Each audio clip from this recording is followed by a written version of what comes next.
solarization plan for the Wikithuki irrigation scheme project, as well as the reasons for any delays or challenges encountered during its implementation. The Senator for Kitui also wants to understand the current status of the fencing plan for the initial 500 acres of land under the Wikithuki irrigation scheme, and the Cabinet Secretary is also required to explain the reasons behind any delays in the completion of the fencing. The Senator for Muranga, Senator John Newto, will be asking the Cabinet Secretary for Transport, why does the Kenya National Highways Authority, KENHA, use privately owned motor vehicles for patrol on highways? The Senator also wants to understand who owns these patrol vehicles and how their services procured, and whether KENHA has plans to acquire its own patrol vehicles like other state corporations. The Senator for Kilifi, Senator Stewart Mazayo, will be asking the Cabinet Secretary for Roads. The Senator has a number of questions. Among them is the question on when will the Mombasa-Mtwapa Kilifi Road project, which according to the Senator is key for the northern transit and transportation corridor, be completed. And apart from the completion question on the Mombasa-Mtwapa Kilifi Road project, Senator Mazayo also wants to understand whether there are plans to install lighting at the Kibarani Changamwe interchange in Mombasa County to enhance security and vision for motorists at night. Question number 2 from the same Senator for Kilifi is a question on the status of the planned expansion of Malindi International Airport, where the Senator wants the Cabinet Secretary to disclose the total acreage of the land earmarked for the expansion project and indicate the number of affected landowners. The other thing is whether the government has measures put in place to fast-track the compensation process, and could the Cabinet Secretary provide a timeline for the full payment of the outstanding compensation of the amounts. Away from the two senators, the Senator for Machakos, Senator Agnes Kavindu, will be asking the Cabinet Secretary the reasons for the delay in the completion of Kakuku Ekalala Matu Road in Machakos County. She also wants to understand whether the government has plans to commence the reconstruction of Miuinganga Bridge in Masinga Sub-County. This is Machakos County, which was swept away by floods, and what are the projected timelines for the completion. If you're just tuning in, the business of the Senate is just about to commence. It is exactly 6 minutes after the time appointed for the Senate sittings on Wednesday morning, a day when the House has set aside the morning sitting to have answers from various Cabinet Secretaries who at any particular time are appearing before the House to answer areas of concerns raised by senators. The Sergeant-at-Arms has already stepped into the chamber, closely followed by the Speaker. And on your screens, the Speaker of the House, Honorable Amason Kingi, already in the chambers, ready to preside over the business of the Senate this morning. So kindly allow me to hand over for this live broadcast. Enjoy your viewing. Na tuombe. Ewe Mwenyezi Mungu, twakusihi ututazame kwa neema nyingi na baraka. Sisi watumishi wako ambao umeridhika kutuita kwa nyadhifa za uongozi katika jamii hii yetu. Tukuomba tuwajalie tuyatende na kufikia mambo yote yatakayofikishwa mbele yetu kwa njia ya haki na uaminifu, ili kustawisha amani, ufanisi na heri nchi yetu na wale ambao haja zao umezikabidhi mikononi mwetu. Amen.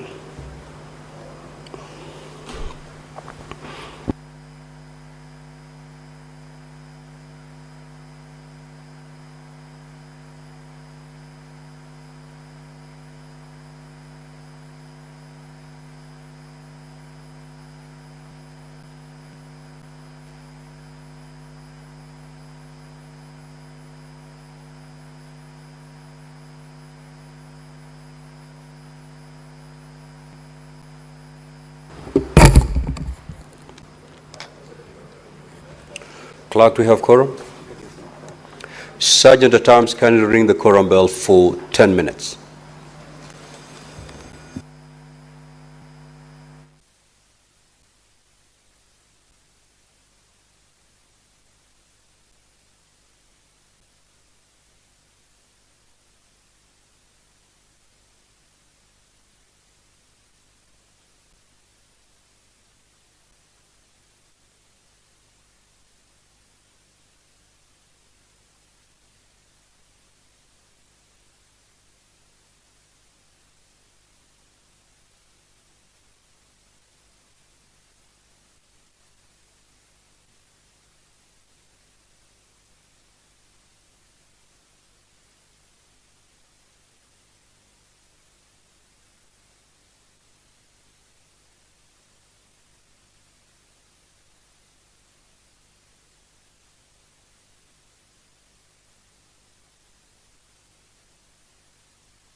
It is that time that the quorum bell is on ring mode as per the directives by the speaker this morning, and the 10 minutes is a period for senators who are yet to make their way into the chambers this morning. You can see them on your screens already making their way into the chamber to allow the House raised quorum to commence business this morning, or to proceed with the consideration of the business before the Senate this morning. The report of the Liaison Committee on the activities and operations of the Select Committee during the third session of the year 2024 is among the motions before the Senate this morning. The chair of the Liaison Committee will be seeking to have the House note the report of the Liaison Committee on the activity and operations of the select committees during the third session of 2024, pursuant to Standing Orders number 224, subsection 2, and that report was laid on the table of the Senate on the 28th day of May. There is yet another motion where the Senator Veronica Maina is seeking to have the Senate note the report of the parliamentary delegation to the 2024 Joint United Nations Interparliamentary Union parliamentary hearings that were held at the United Nations headquarters in New York. This is a motion on these parliamentary hearings that were held in the US on the 8th to the 9th of February 2024. Senator Veronica Maina, who was the leader of the Kenyan delegation, and she'll be seeking to have the House note the proceedings from that hearing.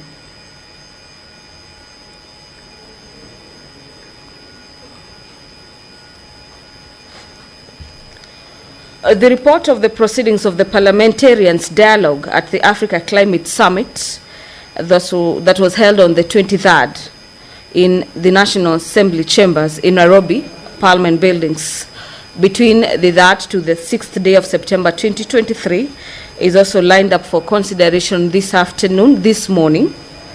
Seemingly, my day is moving quite quickly. It is exactly 9:43 a.m. The Senator for Homa Bay, Senator Moses Kajwang, will be seeking to have the Senate note the report of the proceedings of parliamentarians' dialogue at the Africa Climate Summit of 2023 that was held at the National Assembly Parliament buildings between the 3rd to the 8th to the 6th day of September 2023. That report was laid on the table of the Senate on the 2nd day of October 2024. The whip is out of the chamber on his way to rally senators to make their way into the chamber this morning to raise that pertinent number required to have the quorum of the House. I want to believe that quorum has been achieved, so kindly allow me to hand you over back to the live proceedings of the chamber. We will order Senator Nyutu. Clerk, you may proceed to call the first order. Senator Mundigi, be orderly. Order number 1, administration of oath. Order number 2, communication from the chair. Order number 3, messages. Order number 4, petitions. Order number 5, papers. Order number 6, notices of motion. The chairperson select committee on delegated legislation.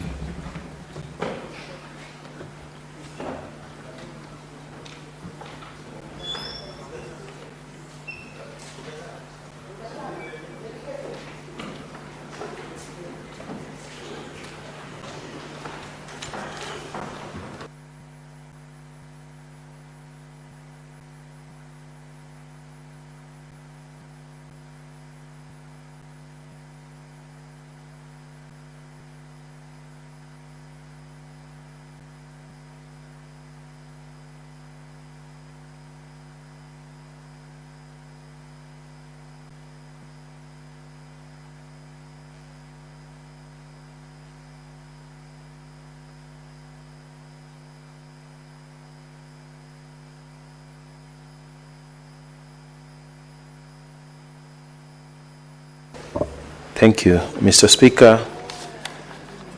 I beg to give notice to the motion of extension of time, the Environmental Management and Coordination Strategic and Integrated Environmental Assessment and Environmental Audits, number 2, Regulations 2025, Legal Notice number 71 of 2025. That aware that the Environmental Management and Coordination Strategic and Integrated Environmental Assessment and Environmental Audits number 2, Regulations 2025, Legal Notice number 71 of 2025 were tabled in the Senate on Wednesday, 9th April 2025 and referred to the Select Committee on Delegated Legislation for consideration pursuant to Section 12(1) of the Statutory Instruments Act, cognizant that the committee is required to make a report within 28 sitting days after the date of referral of the instrument by the Senate, pursuant to Section 15(2) of Statutory Instruments Act, which lapsed on Thursday, 17th July 2025, aware that Section 15(3) of the Statutory Instruments Act provides that by a resolution, Parliament may extend the time for consideration of a statutory instrument by a period not exceeding 21 days, noting that the committee is in receipt of concerns by the public on the imposition of exorbitant fees and justified and punitive fee increments through the said regulations, thus compelling the committee to further interrogate the issues. Now, therefore, the Senate resolves to extend the timeline for the consideration of environmental management and coordination, strategic and integrated environmental assessment and environmental audits Number 2, Regulations 2025, Legal Notice number 71 of 2025 for a further 21 days pursuant to Section 15(3) of the Statutory Instruments Act to enable the committee consider objections raised by the public and make its resolutions on or before 7th of August 2025. Thank you, Mr. Speaker. Next order. Order number 7, questions and statements. Now, honorable senators, we have 11 questions that are due for response this morning. We have 2 CSs. We will start with the CS in charge of water, who has 2 questions. That is question number 63 and question number 96. Now, we need to agree on how we are going to prosecute that business. We only have up to 1 p.m. to get the response and interrogate the responses from the 2 CSs. And therefore, I will be allocating time to each of these questions. So each question will be given a maximum of 15 minutes. So after the expiry of 15 minutes, we will move to the next question so that we cover all the 11 questions. I'm informed that the CS in charge of water is already in the chamber. Clerk, can you confirm that? Thank you. Honorable CS, welcome to the Senate once again. We will straight away move to question number 63 by the Honorable Senator for Kitui County, who I'm told is not present. However, he had delegated Senator Wafula to ask this question on his behalf. You may proceed, Honorable Senator. Thank you. Thank you, Honorable Speaker, for this opportunity and to welcome our good minister here. I want to go straight to the question that has been presented here, Honorable Speaker. On behalf of the Senator for Kitui, Honorable Enoch Wambua, to ask the Cabinet Secretary for Water and Sanitation, question number 1. Could the Cabinet Secretary provide an update on the status of the solarization plan for the Wakituki Irrigation Scheme project, as well as the reasons for any delays or challenges encountered during its implementation? B, what is the current status of the fencing plan for the initial 500 acres of land under the Wakituki Irrigation Scheme, and could the Cabinet Secretary explain the reasons behind any delays in completing the fencing? C, could the Cabinet Secretary elaborate on the overall progress of the Wakituki Irrigation Scheme and outline the specific measures being taken to ensure the project becomes fully operational without any further delay? Thank you, Honorable Speaker. Now, Honorable CS, you may proceed to respond. However, your written response has been circulated to all honorable senators, and therefore you need not read verbatim. To save on time, you may just highlight the response that you've already filed. You may proceed.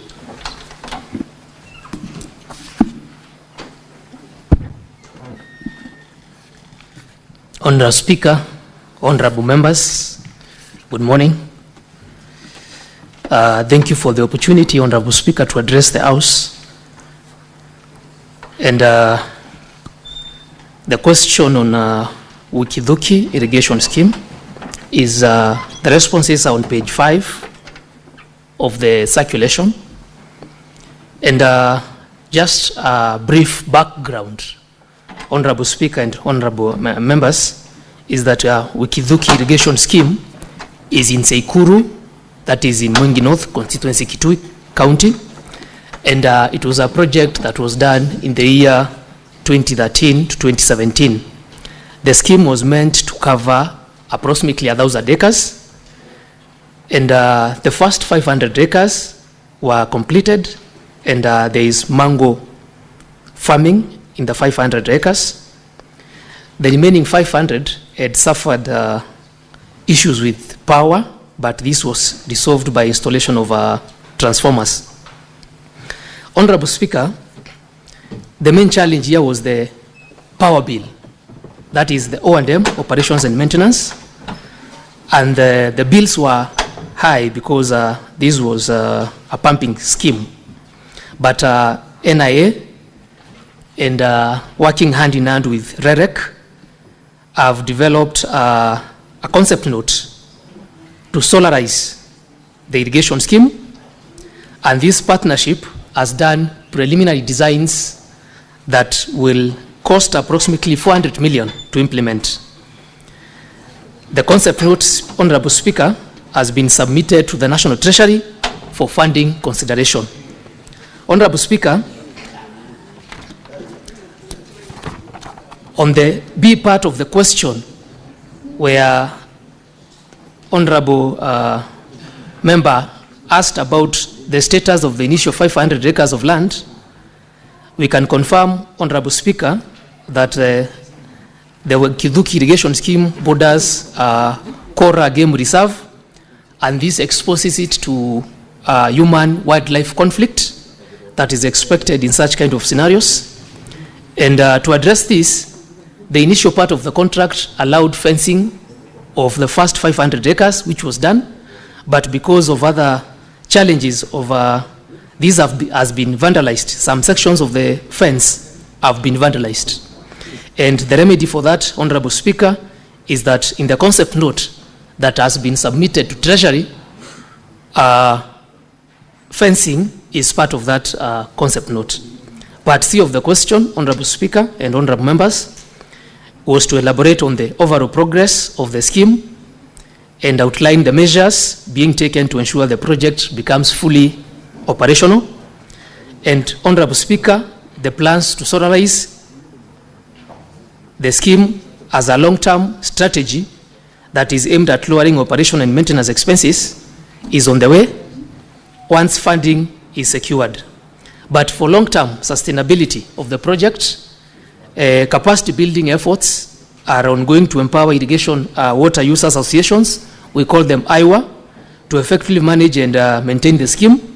And Honorable Speaker, the IWAs have been sensitized, supported, and have submitted an application for registration with the Register of Societies.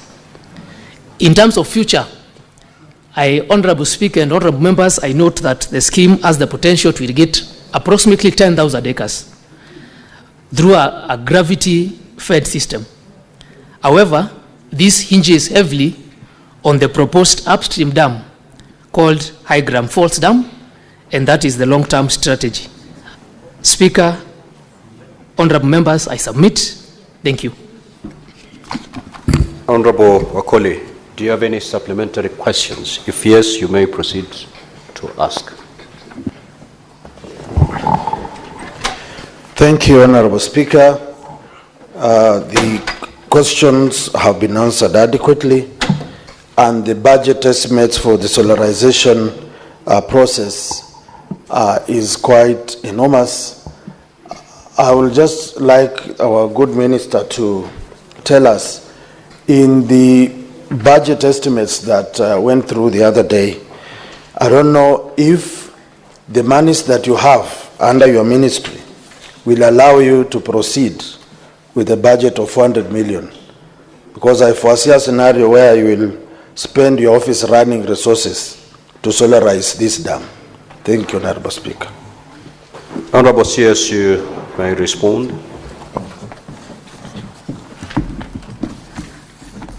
Thank you, Honorable Speaker, and thank you, Honorable Koli, for the question.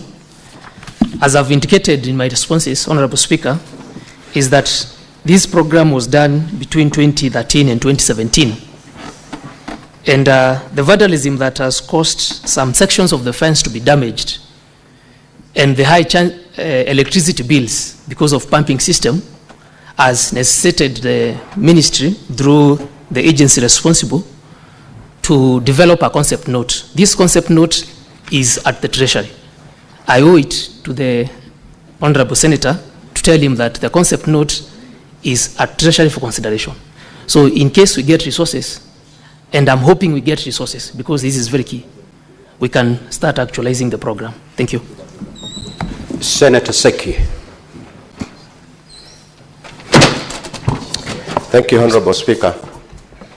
Honorable Speaker, I also want to request the Cabinet Secretary to tell this House, because the Kenya Kwanza administration had a plan to construct 1,000 dams across the country. Could the Cabinet Secretary tell us at least how many dams have been completed so far? Constructed already, completed, installed, or uncompleted. So could the Cabinet Secretary give us at least a number of dams that have been completed as per the Kenya Kwanza administration plan? Senator Gataya Mwanda. Thank you very much, Honorable Speaker. Honorable Speaker, recently the Honorable Waziri was at my county.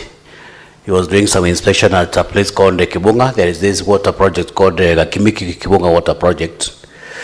It has been within for quite some time, across almost like 10 years, with very many promises that have not been kept. So, Honorable Waziri, people from Tharaka-Nithi would want to know whether there is any allocation and the timeline on which these projects are likely to be complete and when people are likely to get water across Kibunga, Marimant, all the way to Marawa. On a rejoinder, Honorable Speaker, Senator, you asked your question. It's just the same question, Honorable Speaker. No. Just Allow the Minister to respond. Senator Mungatana. Mr. Speaker, I just wanted the Minister to tell us the government policy. When you take land that belongs to the people for irrigation purposes, as you did in this case in Sekuru, and then you take so long to do it, what is the government policy? Don't you have a policy to return? And I'm asking this in respect to the Tana and Athi River Development Authority irrigation scheme, the TDIP. That project, we have information that TARDA is no longer going to be doing any work. Can you confirm what the government policy is? All that land you've taken, are you confirming to us that that land now goes back to the people or goes back to the county government? Can you confirm to us what the government policy is? When you take land, you don't do the project, and the land is still remaining in the hands of government. We want to have a clarity of thought, because if that land is not returned, then it becomes subject to land grabbing. I want a clarification on the processes of returning land back to the county or to the people where you've taken that land. Thank you, Mr. Speaker. Senator Kavindu. Thank you, Mr. Speaker, for this opportunity. I just wanted to get an answer from the CS about when they plan to fence Masinga Dam because of the hippos and crocodiles eating my people there. And when I approached the Wildlife Ministry, they told me this is the work of the Ministry for Water. So if I want to know if he has any plans soon to fence Masinga Dam to protect my people from being affected by the hippos and crocodiles. Honorable CS, you may now respond.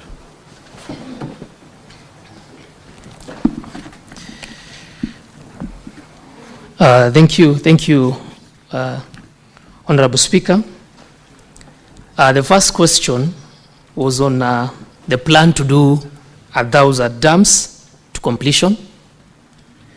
And Honorable Speaker, I have to be very candid with yourself and also the House, because water infrastructure is not cheap.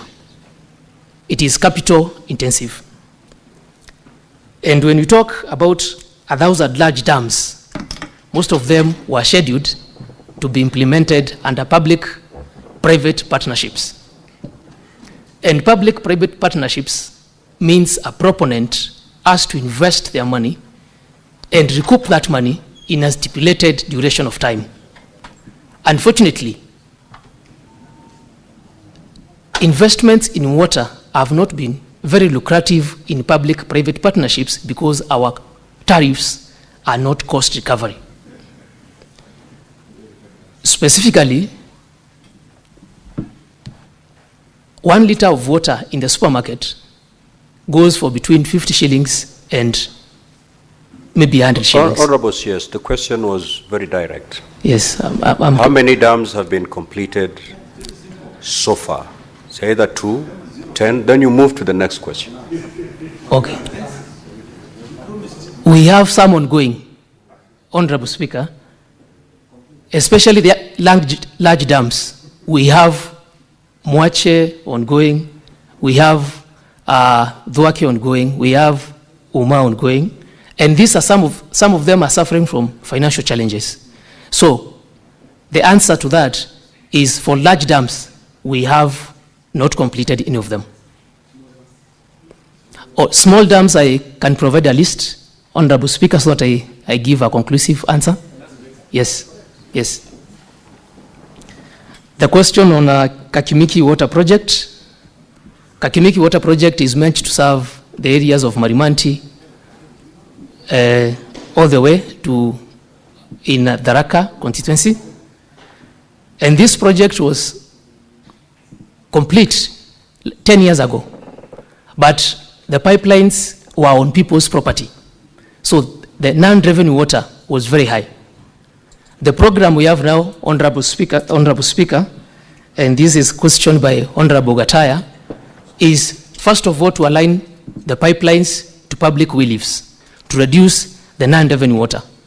That program is ongoing, and I was there the other week, and we are looking forward to complete it in a year's time. The question by Honorable Mugatana on government policy on acquisition of land. Honorable Mugatana, Tarda is government land. And government land, if I understood you correctly, that means it is owned by the government. So I don't foresee the need for compensation. But you asked about the policy. The policy is whenever the ministry acquires land from private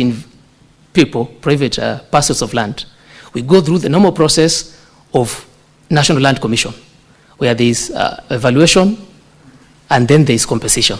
That is the government policy. The question by Senator Kavindu, fencing of Masinga Dam.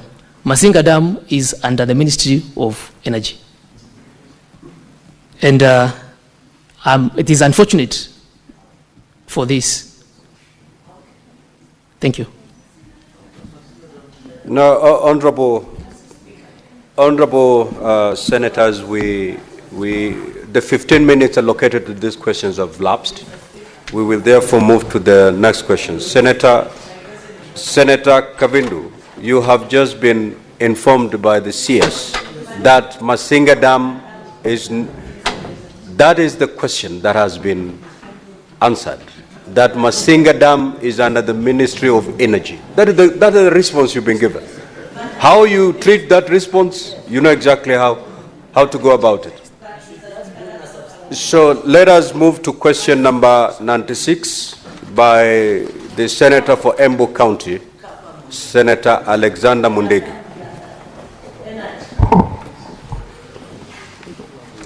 Thank you, Mr. Speaker, sir.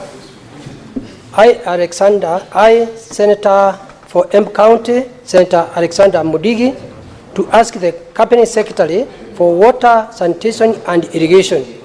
A. What has occasioned the delay in commencement of the construction of Kamomo, Dhosi and Dambana dams in Embu County, and could be the Cabinet Secretary outline the occasions taken by the government to resolve the uses? B.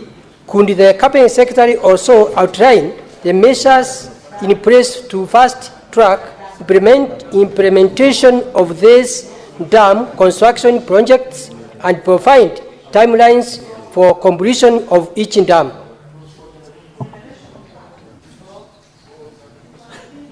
Honorable CS, you may now proceed to respond.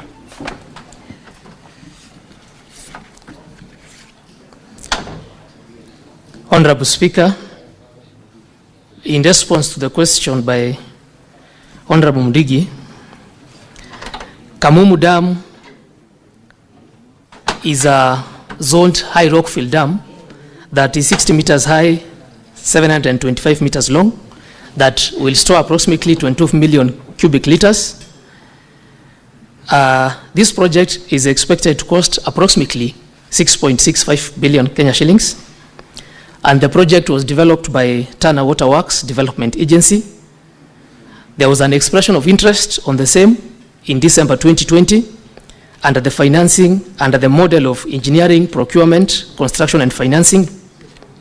Following the evaluation, the Wilman Group of Belgium was identified as a preferred contractor.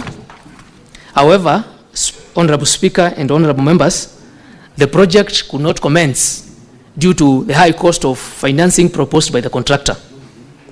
There were issues with land and well leave acquisition that still remains incomplete according to the RAP, which is the Settlement Action Plan. In the meantime, feasibility study updates are underway and engagements with key stakeholders, including National Land Commission, are ongoing to unlock land-related bottlenecks.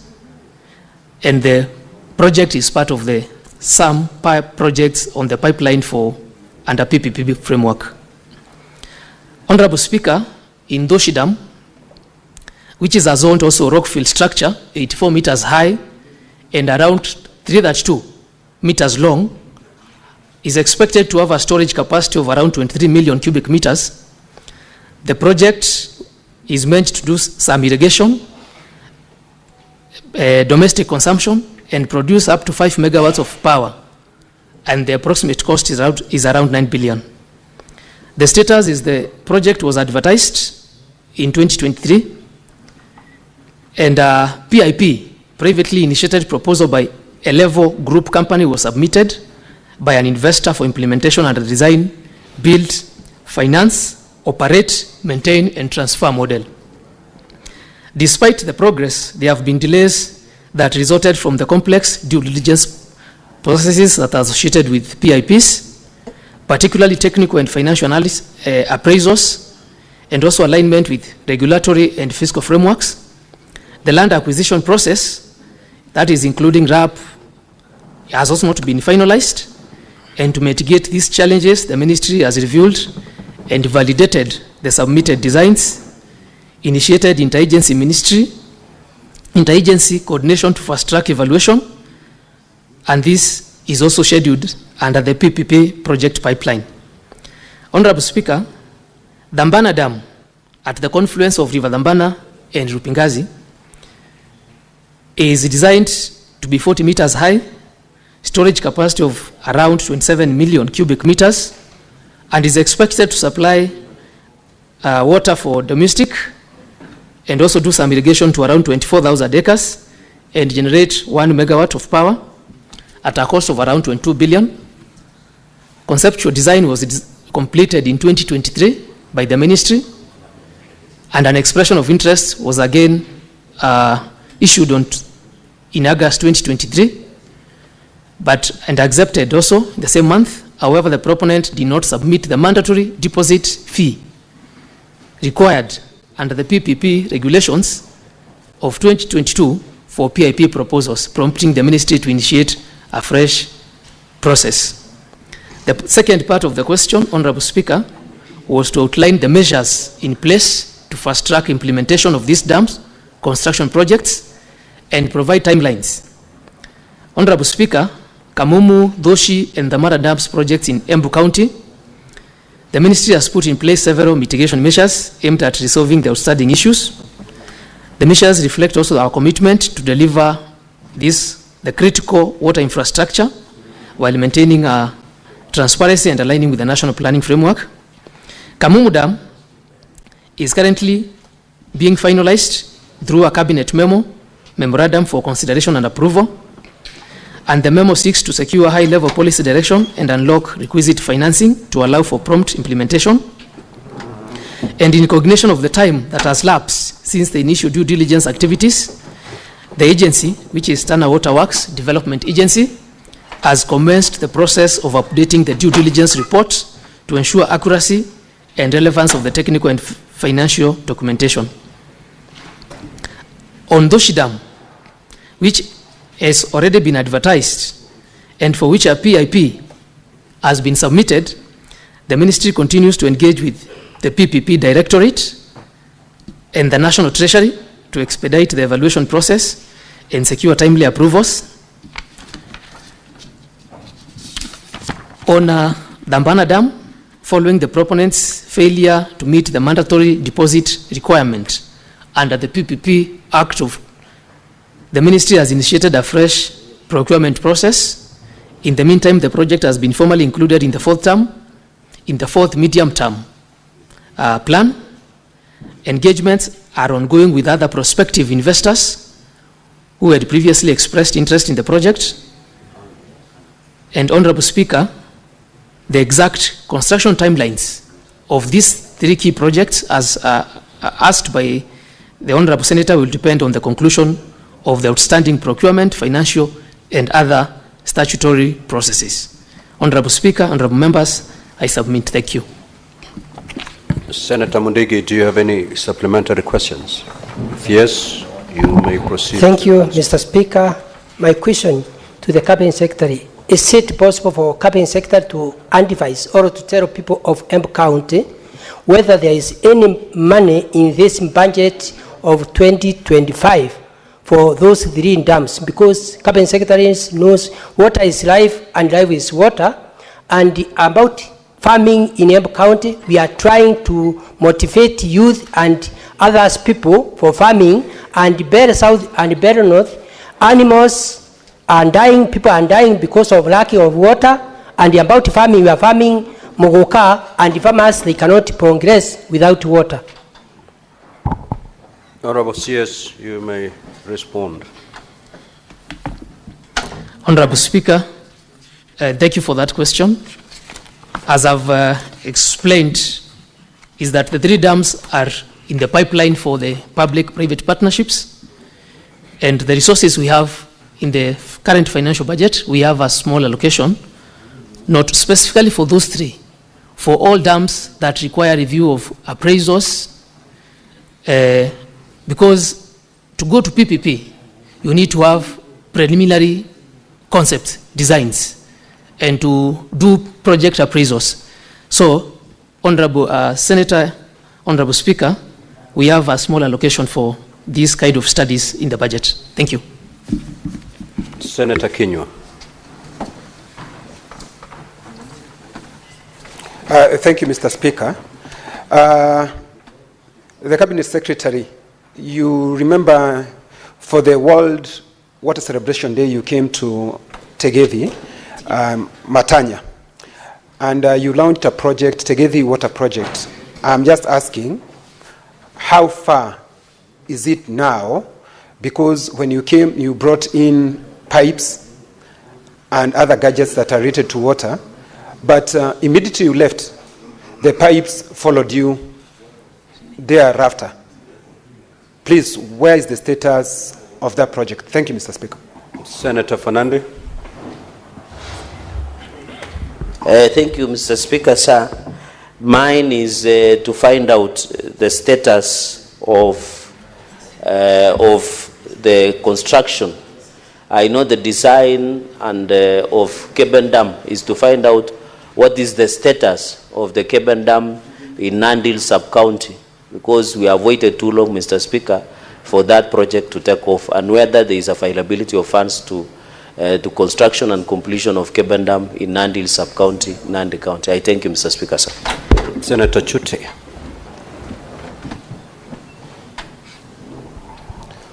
Thank you very much, Honorable Speaker.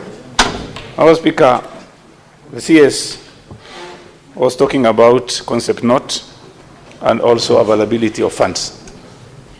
Honorable Speaker, the government, the Kenya Kwanza government promised 1,000 dams. And so far, I want to ask the CS, out of the 3 dams, he has gotten 0 out of 3. So that means even achieving the 1,000, it is going to be 0 out of 1,000. My question is, there is a sewer line in Marsabit, not completed up to today. I want to ask the CS, because you have already 0 out of 3. If I add Marsabit, it's going to be 0 out of 4. When are you going to complete that irrigation system in Marsabit town, and when are you going to visit Marsabit to tell the people of Marsabit when this project will be complete? Thank you very much, Honorable Speaker. Senator for Kilifi County, the Honorable Majaya.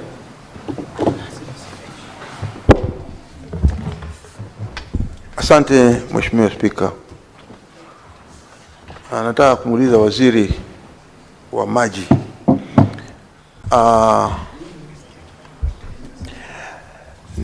Ni lini lile bwawa lililoko katika eneo bunge la Ganze linaitwa Rare Dam, ni lini lile bwawa litamalizwa kujengwa, na vile vile ili bwawa hilo liweze kusaidia wananchi walioko ndani ya Ganze constituency na Kilifi kwa ujumla? Kwa sababu wanawaziri, ni kama vile unavyoelewa kwamba nyakati fulani rais wa Jamhuri ya Kenya Mheshimiwa William Ruto alikuwa maeneo bunge ya Ganze, na akaenda katika ile eneo la huko Rare, mwenyewe akaliona, na akaahidi ya kwamba hili bwawa la maji la Rare Dam litaweza kumalizwa ili kuweza kumaliza ukame ndani ya eneo bunge la Ganze. Ni lini mnapofikiria kwamba wewe kama waziri wa maji utaweza kufanya hiyo kazi ambayo rais mwenyewe aliweza kuahidi watu wa Ganze katika Kilifi County? Asante. Senator Kisang. Thank you, Honorable Speaker. Honorable Speaker, mine is to the CS. I wanted to know the status of rehabilitation of Singora Dam, which is supposed to benefit the community and also Singora Girls High School. Senator Manzo. Thank you, Mr. Speaker. At the B, the Cabinet Secretary has talked about PPPs, and I want to ask him, what's the success rate of these PPPs, and have you done any? What's the statistics? Have you done any successfully? Have you gotten any investor interested to work with your ministry to make sure that these dams succeed? Thank you, Mr. Speaker. Honorable CS, you may proceed to respond. Before you respond, let's take just one question from Senator Kavinda. You may proceed, Honorable Senator. Thank you, Mr. Speaker. I just wanted to know from the CS about Maruba Dam, where it is, and if there is any allocation this year, this financial year, to complete the work in Maruba Dam, which is very key in Machakos County, and especially Machakos Town, and Yatta Canal, Yatta Dam and Yatta Canal. What is the status? When is the completion of these 3 dams? Thank you, Mr. Speaker. Honorable CS, you may now respond.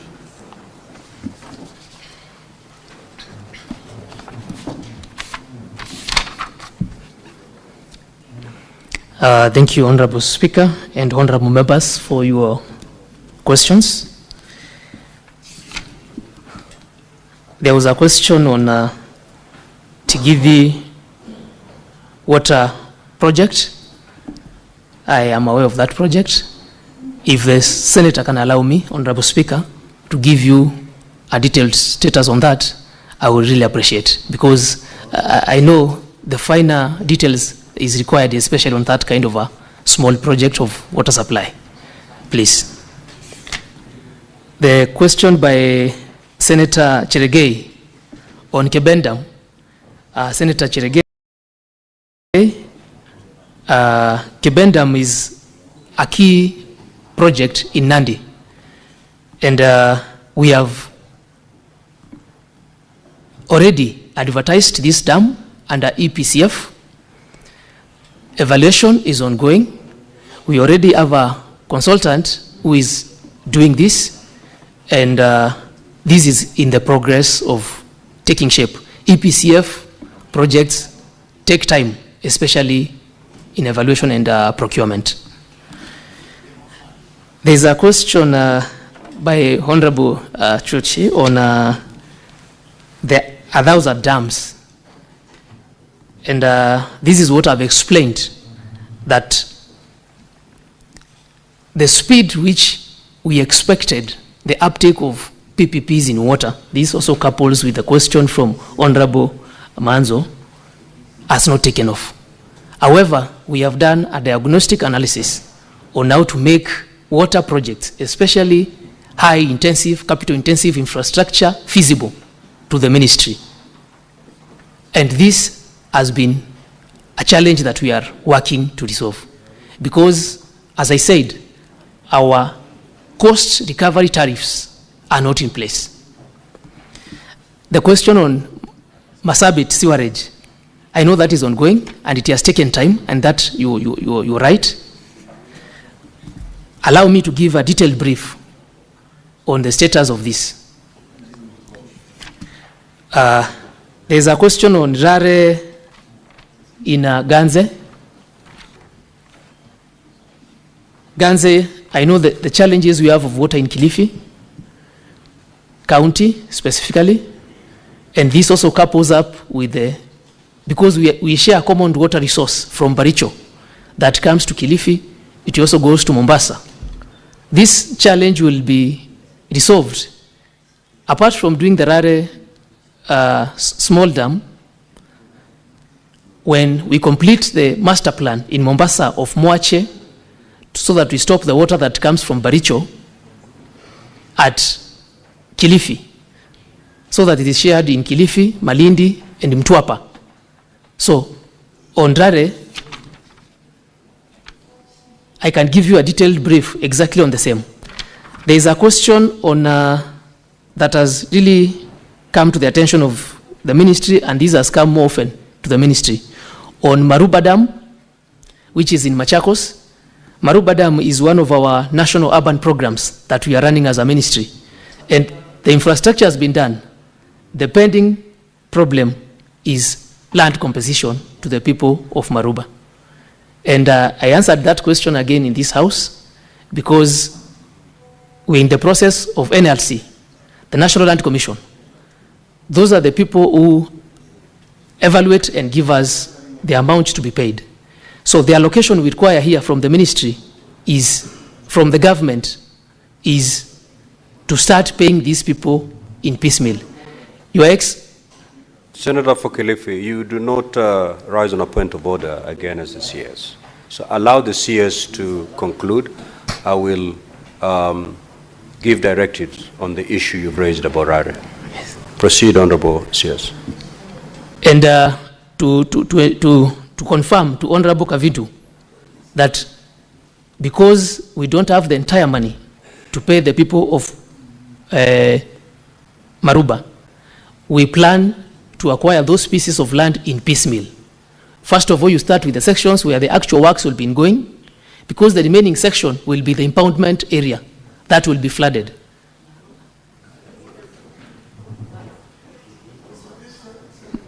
Maruba and Muongoni, I am well aware of Maruba and Muongoni dams. So Maruba is already in existence. I am tying the two together, Senator. Honorable Senators, allow the CS to Please. respond. Allow the CS to respond. Yes, respond to the questions. Honorable Senator, when I'm speaking, you yield. You're out of order, Senator Kavindu. You're totally out of order.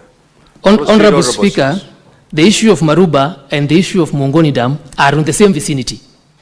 The water supply in Machakos right now is fed by Maruba Dam. Maruba Dam is, as we speak, is complete and in use. As we speak right now, it is complete and in use. So please, Honorable Speaker, Maruba Dam, as we speak, is complete and in use. The issue of Yatta is another dam under the PPP pipeline that I've already explained to the House. The question by Honorable Kipsang, especially on Singor Dam. Singor Dam is under? Singor.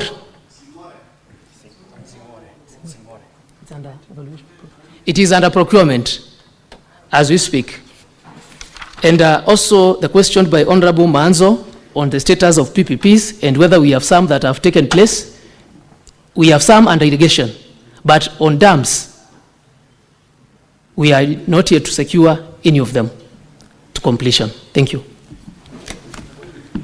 Thank you. Now, Honorable Senators, if you look at the clock, we have long used the 15 minutes that we had allocated to this question. Now, Honorable CS, on Raredam and on the project in Marsabit, you've undertaken to provide a detailed response to these two questions. Yes. Do so in the next 7 days. Thank you. And the one that had been asked by the Senator for Tharaka Nithi, those three, file your detailed responses within the next 7 days. Thank you.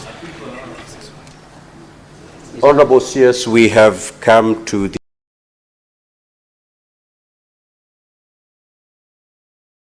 conclusion of your session. You may leave at your pleasure. Thank you, Speaker. Thank you, members.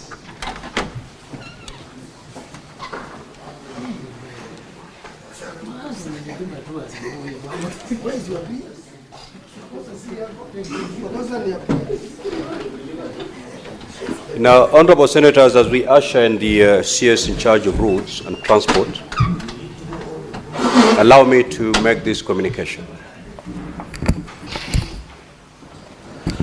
I would like to acknowledge the presence in the public gallery this morning of visiting teachers and students from Thanze High School in Machakos County. The delegation comprises 1 teacher and 55 students who are in the Senate for a 1-day academic exposition. Honorable Senators, in our usual tradition of receiving and welcoming visitors to Parliament, I extend a warm welcome to them, and on behalf of the Senate and on my own behalf, wish them a fruitful visit. I will request the Senator for Machakos County under 1 minute to extend a word of welcome. Thank you, Mr. Speaker. I just want to wish the teachers and the students from Machakos County a very welcome to the Senate and tell you that you're in the right place. You're now watching and seeing how we deliberate the issues. And I'm sure when you put your great efforts in your studies, some of you may end up in the Senate and others in many various places.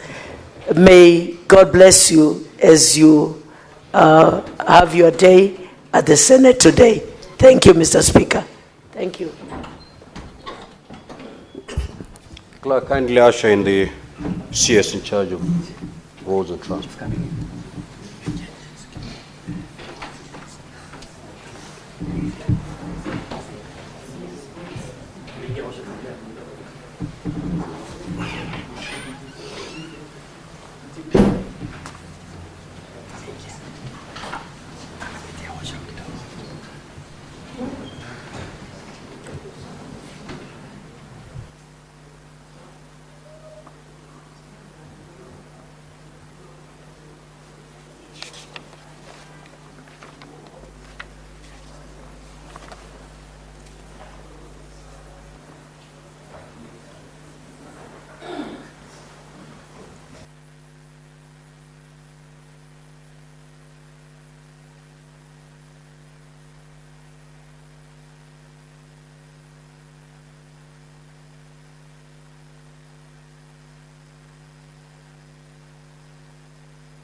Welcome, Honorable CS. You have 9 questions to respond to this morning, and therefore this is my guidance as far as time management is concerned. We are going to spend not more than 15 minutes per question so that we cover all the 9 questions before 1 p.m. The first question is question number 69 by the Honorable Senator from Murang'a County, Senator John Yutu. You may now proceed to ask the question. Thank you, Honorable Speaker.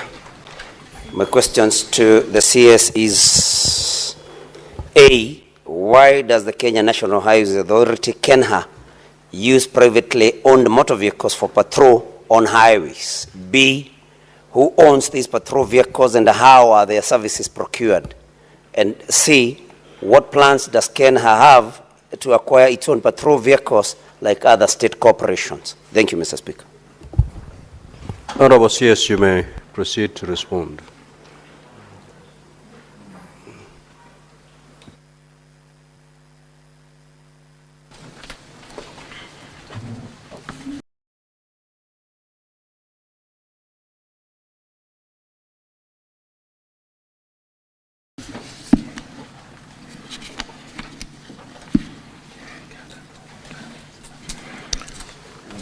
Thank you, Honorable Speaker, Honorable Members of Senate. I'm happy to be here this morning to respond to the various questions. And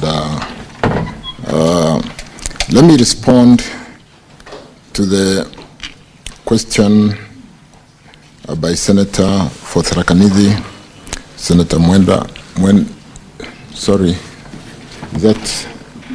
Honorable CS, you're responding to question number 69. By the Senator from Murang'a County. My paper, the person who has got my papers has been locked outside.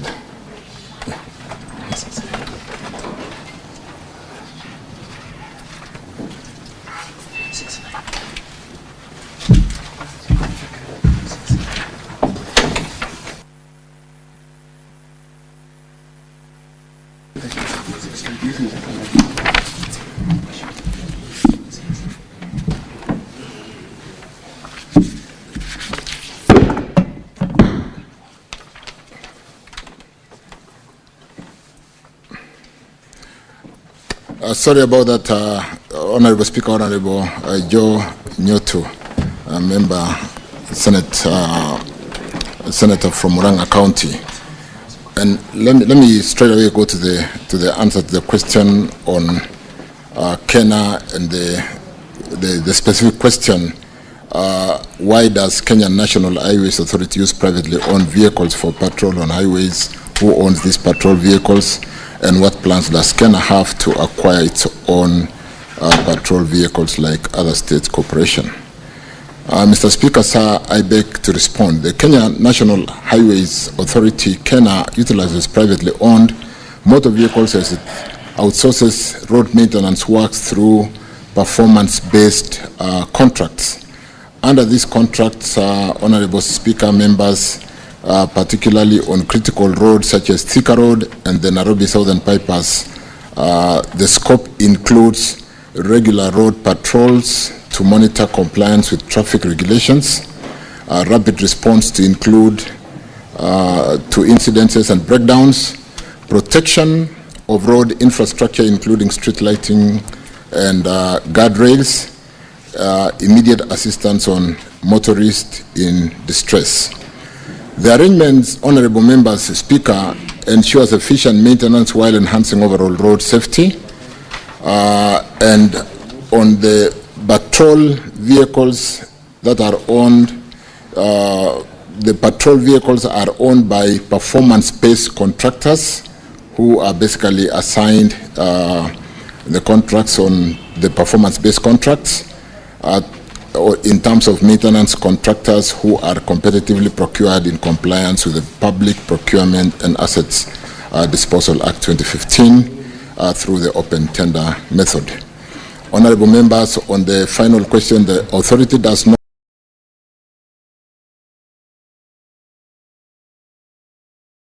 intend to procure its own patrol vehicles for maintenance. Though Kenha outsources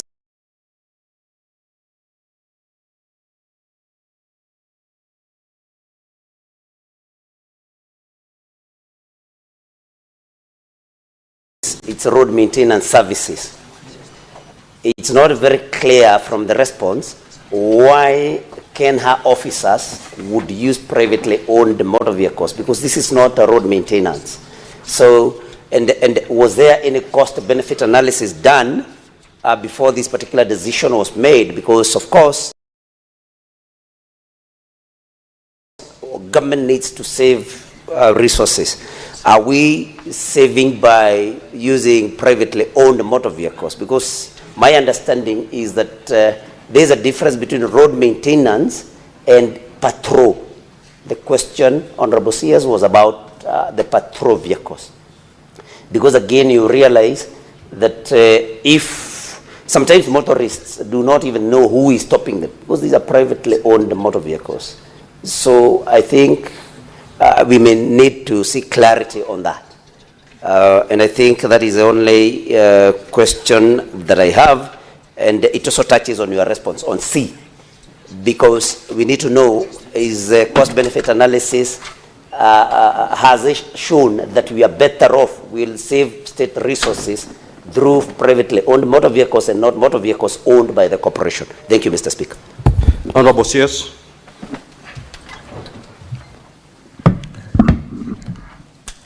I think to the extent, Honorable Speaker, let me offer some. To the extent of the periodic based contracts maintenance, there is clarity that yes, we tender for maintenance of a particular road for a period of a year, 2 years, and therefore the contractor who wins to maintain that road through that competitive process therefore works like any other private contractor who is constructing any road out there, and they use their assets to maintain the road. To the extent of the Kenya staff inspecting the road and using their vehicle, that is an area where we need to get clarity, because Honorable Nyoto then would have a point to the extent that yes, we should be inspecting the roads using Kenya vehicles, and yes, we have Kenya vehicles to maintain the vehicles, to maintain the roads, or to inspect the roads for that matter. And therefore, I can take up that to make sure there is clarity between periodic maintenance, which is a contract given out to a private contractor to maintain the road, and when it is the aspect of inspecting the road by Kenya staff, will then make sure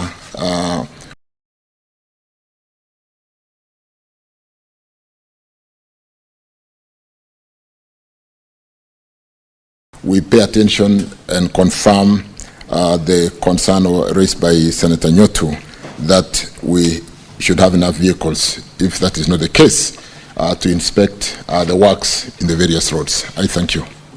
Senator Manzo. Yes, does it not have a security bearing, and Mr. CS, is it not better for you to work in conjunction with the police if you have to utilize private hired vehicles, and is it not a collusion between yourselves and the private people so that they can make money out of Kenya? Honorable CS, you may respond. I think we just, what I did indicate, Honorable Speaker, Honorable Members, to the extent of a periodic maintenance contract,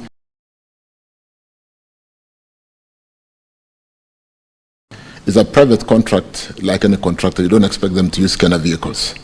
But to the extent of supervising and inspecting the works on the various roads, the Kenya staff does not in any way come in contact with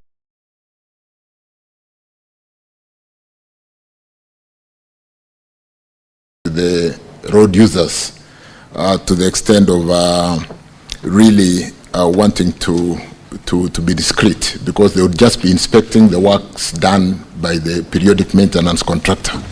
So if there is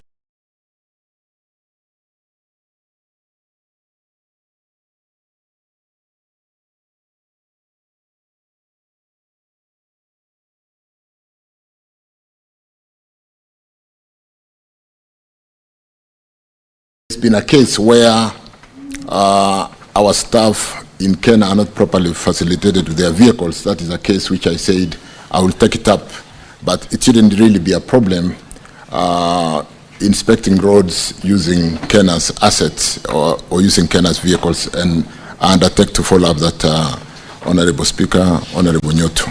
But to the extent of clarity, the maintenance, periodic maintenance contract is a private contract which is done by the contractor who wins the maintenance contract for particular roads.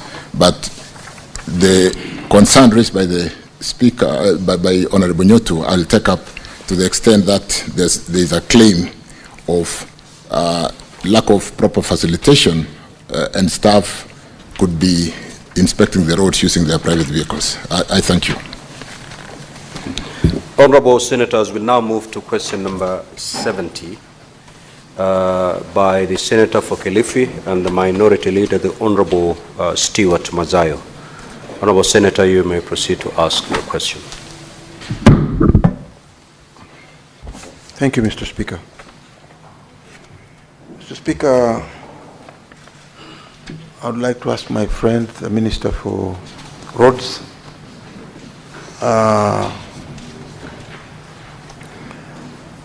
some 2-3 questions. Mr. Minister, when will the Mombasa-Mtwapa Kilifi Road project, which is a key part of Northern Transit and Transport Corridor, be completed? Number 2, are there any plans to install lighting at the Kibarani Changamwe interchange in Mombasa County to enhance security and vision for motorists at night? Finally, when does the government plan to commence the construction of a second bridge linking Mombasa Island to the North Coast mainland to ease traffic congestion? Honourable CS, you may proceed to respond. Thank you, Honourable Speaker. Thank you, Senator Mazayo. Let me straight away go to the answer. Mr. Speaker, sir, I beg to respond as follows. The Mombasa-Mtwapa Kilifi project is divided into 2 lots with different completion dates. The lot 1 is the Mombasa-Mtwapa, the bridge currently being constructed at Mtwapa town. And the project commenced in November 2022. Currently the progress is 42%. The project is expected to be completed by November 2026. Because Senator comes from that region and he understands the challenges we faced with that very narrow corridor between Mombasa and Mtwapa, and the challenge of land compensation coupled with the bending bills. I want to confirm that we have sorted out the bending bills issue through the funds we raised through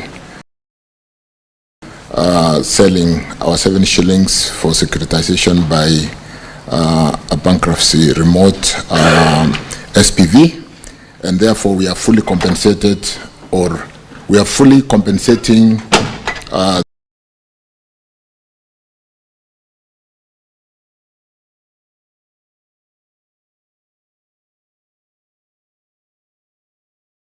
the residents, the project affected persons on that corridor.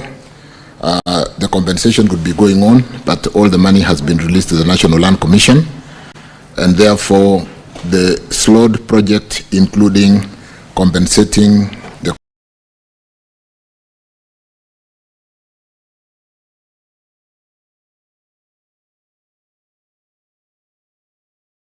contractor for the bending bills, has been sorted out, and we should see very good progress going forward. On the second lot, Honourable Speaker, lot 2 starts from Mtwapa, that bridge in Mtwapa, all the way through Kwa Kadzengo, Kilifi, and the project commenced in December 2021. Currently, the progress is 64%. The works are expected to be completed by March 2026.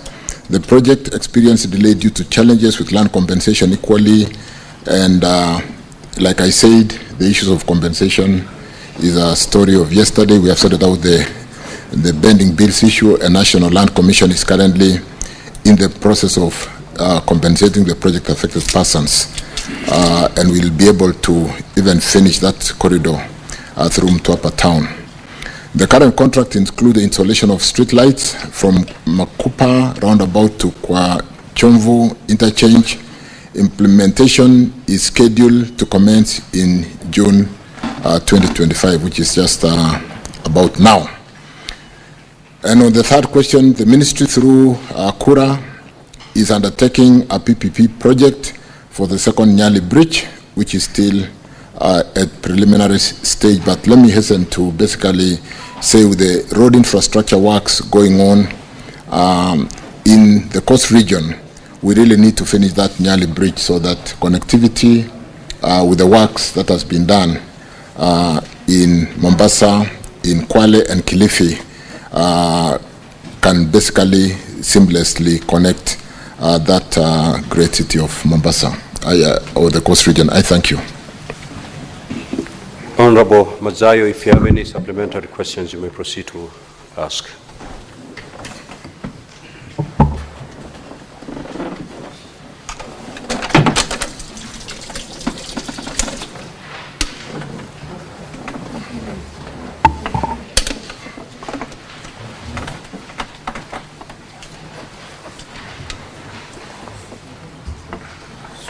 I think I'm okay.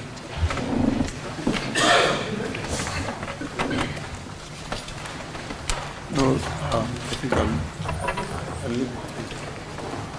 I think Senator Mazayo, do you have any supplementary question to ask? I felt I haven't organized myself. Okay, organize yourself as I give opportunity to your colleagues. We'll come back to you. Senator Faki. Asante Mheshimiwa Spika kwa kunipa fursa hii. Mheshimiwa Spika, kwa sababu za ujenzi wa barabara ya Mombasa Malindi, maeneo ya kutoka Kengeleni mpaka Mtwapa, kumekuwa na msongamano sana katika barabara hiyo.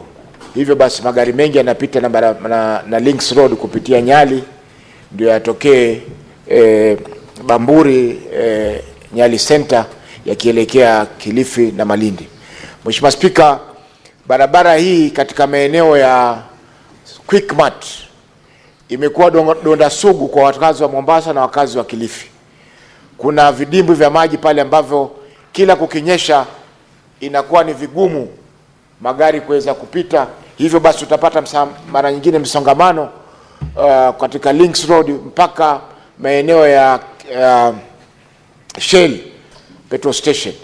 Mheshimiwa Spika, hili tatizo litaondoka lini? Kwa sababu tumeona Kura wanakuja na mikutano mara leo wanafanya ushiriki wa umma, public participation, kesho wanakuja wanalaumu kaunti ya Mombasa, kesho kutwa wanasema ni wawekezaji ambao wamejenga kando ya barabara ambao wanasababisha msongamano ule na maji kutokwenda.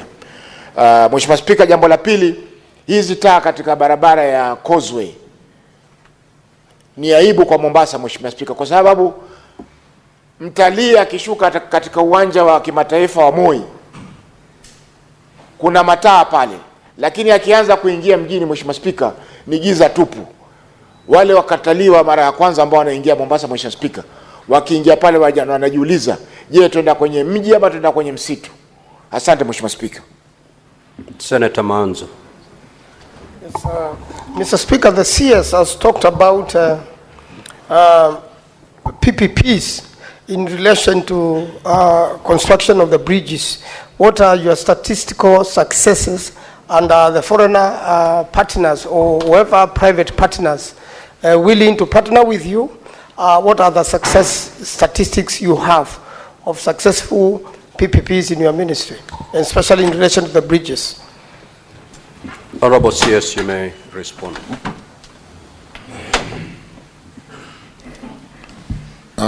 Let me beg to answer Senator Faki's question in English. Ndio nisichanganye sana. The congestion that is currently experienced around Quickmart, around Bamburi area, Senator Faki, on that road was exacerbated by the fact that we were unable to call the shots on the contractors because we owed them so much money. We have now paid them, and we are calling the shots.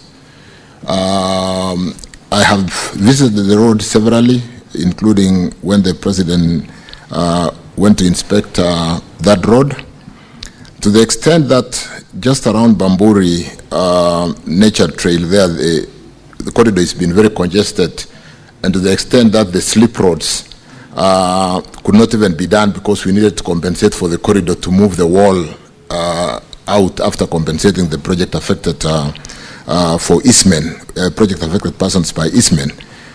Having compensated the contractors, you will not see that going forward. We've had meetings with the contractors.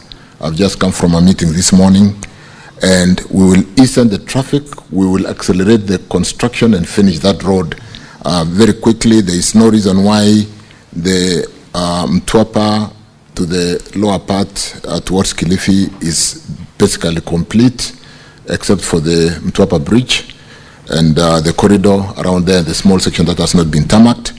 There is no reason why Mombasa to Mtwapa is not catching up, and I want to promise that we will accelerate and catch up, address the issues of congestion, having money to compensate for the land or project affected person. We will now be able to open the corridor and have the slip roads to function so there is no congestion.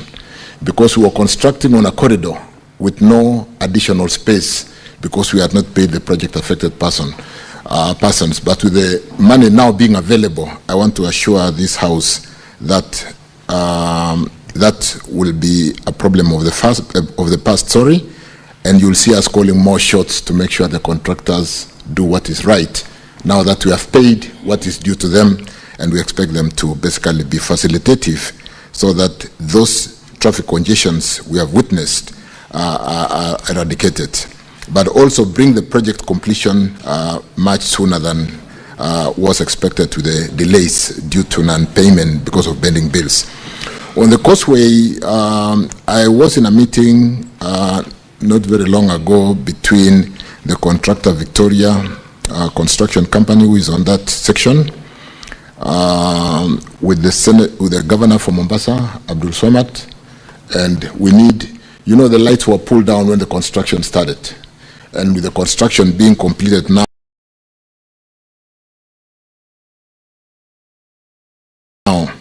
with that bridge at Kwachomvu, which will finish in the next maybe 1 month, 2 months. Let me promise 2 months. The bridge which was hanging there around Synergy, because we were also unable to compensate Synergy to give us space to finish the bridge. So the bridge was built going up, and the dropping side had been hanging there for, what, 5 years? That bridge is being built and it's being now completed, and the lights are in a progression of being restored with the completion of that road, so that when the clients arrive at Mombasa Airport, we don't have them getting into that darkness that has been experienced over the long delayed construction. For the question raised by Senator Manzo and the success of PPP projects on bridges, there will be PPP programs that can work in areas where there's significant traffic. And when we talk about Nyali Bridge, it is, if you know, success of PPP with respect to investors, the drivers are the traffic. For a road where there's so much traffic, it becomes very easy to get a project which is bankable. But if it is a bridge where there is no traffic, you possibly get 20 vehicles per day. Even if you are charging 10, 15 shillings to cross through that bridge, it will not repay for the investment to give return on the equity or the investors as a business for the next 30, 40, 50 years. But you do know the bridge we are talking about, it's a very high traffic area. And so we are looking at possibility of a PPP. But like I said, equally, for the work that has been done lately, for those of us who know Mombasa very well, there's a serious transformation in the road infrastructure in Mombasa. And whether we succeed on PPP or we don't, we need to open up this bridge through PPP or through GOK funding. I thank you. Senator Mazai. Asante Bwana Spika. Nataka kumuuliza waziri. Waziri, ni hatua gani ambao unachukua katika hiyo barabara ya kutoka Nyali kuelekea mpaka kwa Kazengo Mtwapa? Ni hatua gani unachukua ili kurekebisha, kuona ya kwamba magari ya wananchi yanayopita pale juu ya ile barabara hayaharibiki? Kwa sababu ile barabara ni mbovu sana. Unachukua karibu masaa 4 mahali ambapo unaweza kuchukua dakika 10 kutoka Nyali pale Kenya Revenue College mpaka kwa Kazengo, ambapo tunachukua masaa 4 hivi sasa. Kuna msongamano wa magari mengi sana, hususan ukifika pale kwa bridge ya Shibondetewa. Ile bridge hivi sasa ni kama kuna hatari kubwa inaweza kutokea, kwa sababu wengine wanasema imeanza nyufa, haipitiki vizuri, na pia vile vile imejaa na imeharibika zaidi. Sisi tumesafiri nchi za ng'ambo, hata tukiwa na wewe wakati wetu ule wa ujana. Unajua barabara kama inatengezwa kule China, ni lazima kuwe na side road, ile barabara ya kando ambayo inasaidia ile barabara ambayo inajengwa. Hawa wanatutengezea hizi barabara.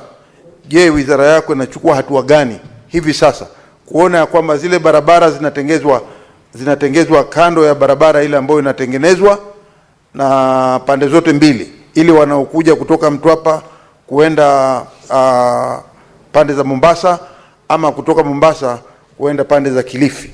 Ni hatua gani wizara yako imechukua kueleza hawa watu wanaotengeza zile barabara kwamba kunahitajika kutengeza barabara za kando kama vile wanavyotengeza kule China ama kule wanakotengeza hawa watengezaji barabara? Magari yanaendelea kuharibika sana. Honorable CS. Allow me again to respond in English, Speaker, kwamba the Mtwapa Bridge, which I touched on, which is in the second portion of this particular corridor, is ongoing. It's a very long bridge of about 150 meters. The current bridge is a bit compromised. Ukiona kwa umbali unaona imeregea. There's a problem. I know what the senator is talking about. I've been there a few times. And like I said, Honorable Speaker, members, we have compensated the contractor on that road for bending bills. We have compensated the land affected persons, the project affected person within Mtwapa town, so that we are now able to connect the second section which is complete to the Mombasa side over the bit of compromise bridge. But I am confirming, Honorable Speaker, Honorable members, that we are accelerating the completion of this bridge. Now that we've got financing on this particular road, we've paid for project affected persons on that corridor about 2 billion, which is currently in progress. We've released the full funding to the National Land Commission, and compensation is going on as we speak. Shida ni kwamba when a project takes too long, you try to compensate, you find that the people who were initially in the list, there's succession issues and so on and so forth. But the full funding as we speak now is with National Land Commission, and the contractor knows that that challenge has been basically removed. Like I said, we have also compensated the contractor to work to the extent of 40%. The challenge, so to the extent of really accelerating the project, we want to quickly finish that particular corridor and ensure that road is motorable and the vehicles are not getting spoiled in that difficult section that Mheshimiwa Manso talked about.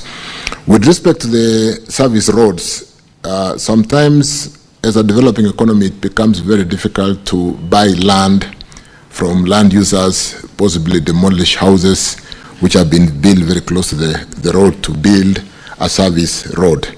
So it's a case of really economics. Do we compensate to build temporary roads while we are building the roads? Where there is a corridor, yes. Where there is no corridor, it becomes a bit of a challenge.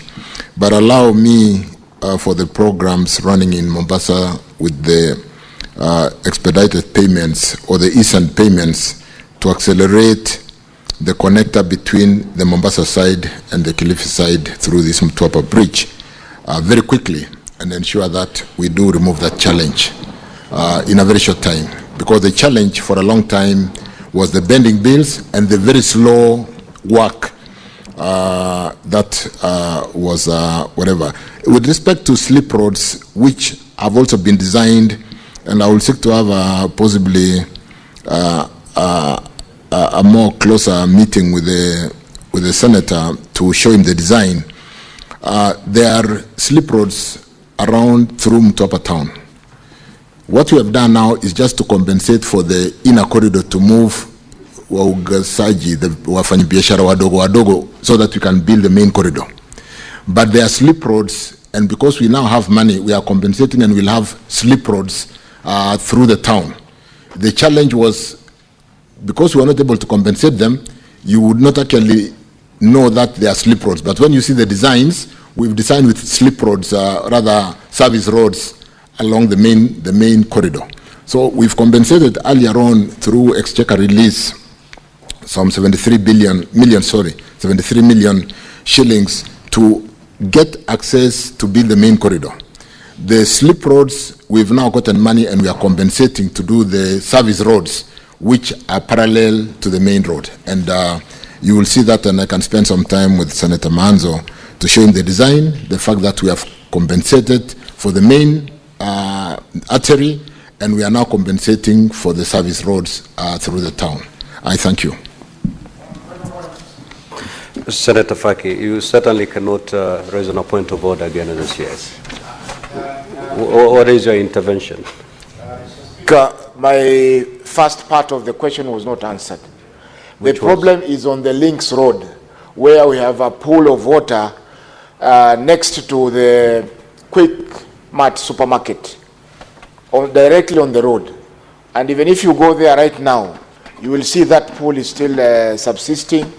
And I remember during the month of May, if I'm not mistaken, there was a public participation done by Kura, where they started a blame game between them and the county government of Mombasa. A lady has lost her eyesight on that road because she was traveling in a tuk-tuk, and as a result of hitting a pothole, something hit her eye, and now she's partly blind. So it's a serious problem, Bwana CS. I know you said you have been there, but motorists, those who are going to Kilifi, those who are coming to Mombasa, have that problem every day. Every day we encounter that problem. Even those who are now residing in Nyali are thinking of relocating, because every day in the morning there's a traffic jam, in the evening up to sometimes 9 p.m. Thank you. Sorry about that. I now understand where Senator Faki, I thought we were talking about the Mtwapa Kilifi Road. This is the Nyali bypass to Mtwapa Kilifi Road or Mombasa Road. And I know the exact location, and in my last visit to Mombasa, this was number one agenda with the governor, where on either side of this particular road, where there's a kind of depression, there are developments on both sides. There's a hospital on one side, they've built a wall and there is no way to drain the water on this very low section. And we need to really tunnel out the water in this particular depression. And it requires some serious design. I've discussed this with the governor.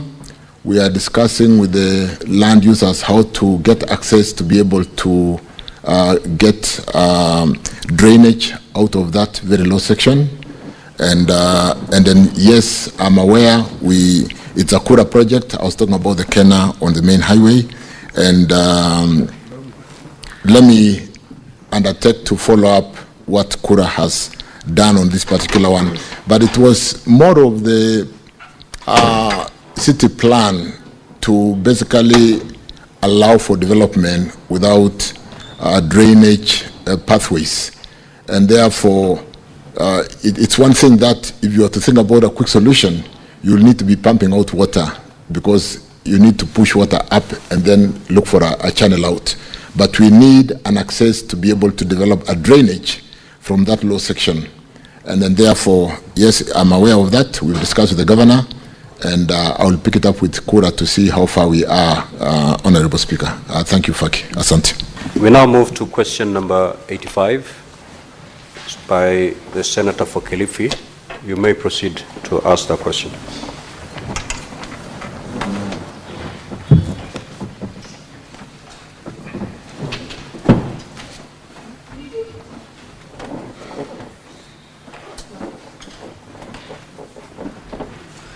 Senator Mazayo, question number 85 is yours. Yes, that's right. Do you want us to defy it? No. Then proceed to ask.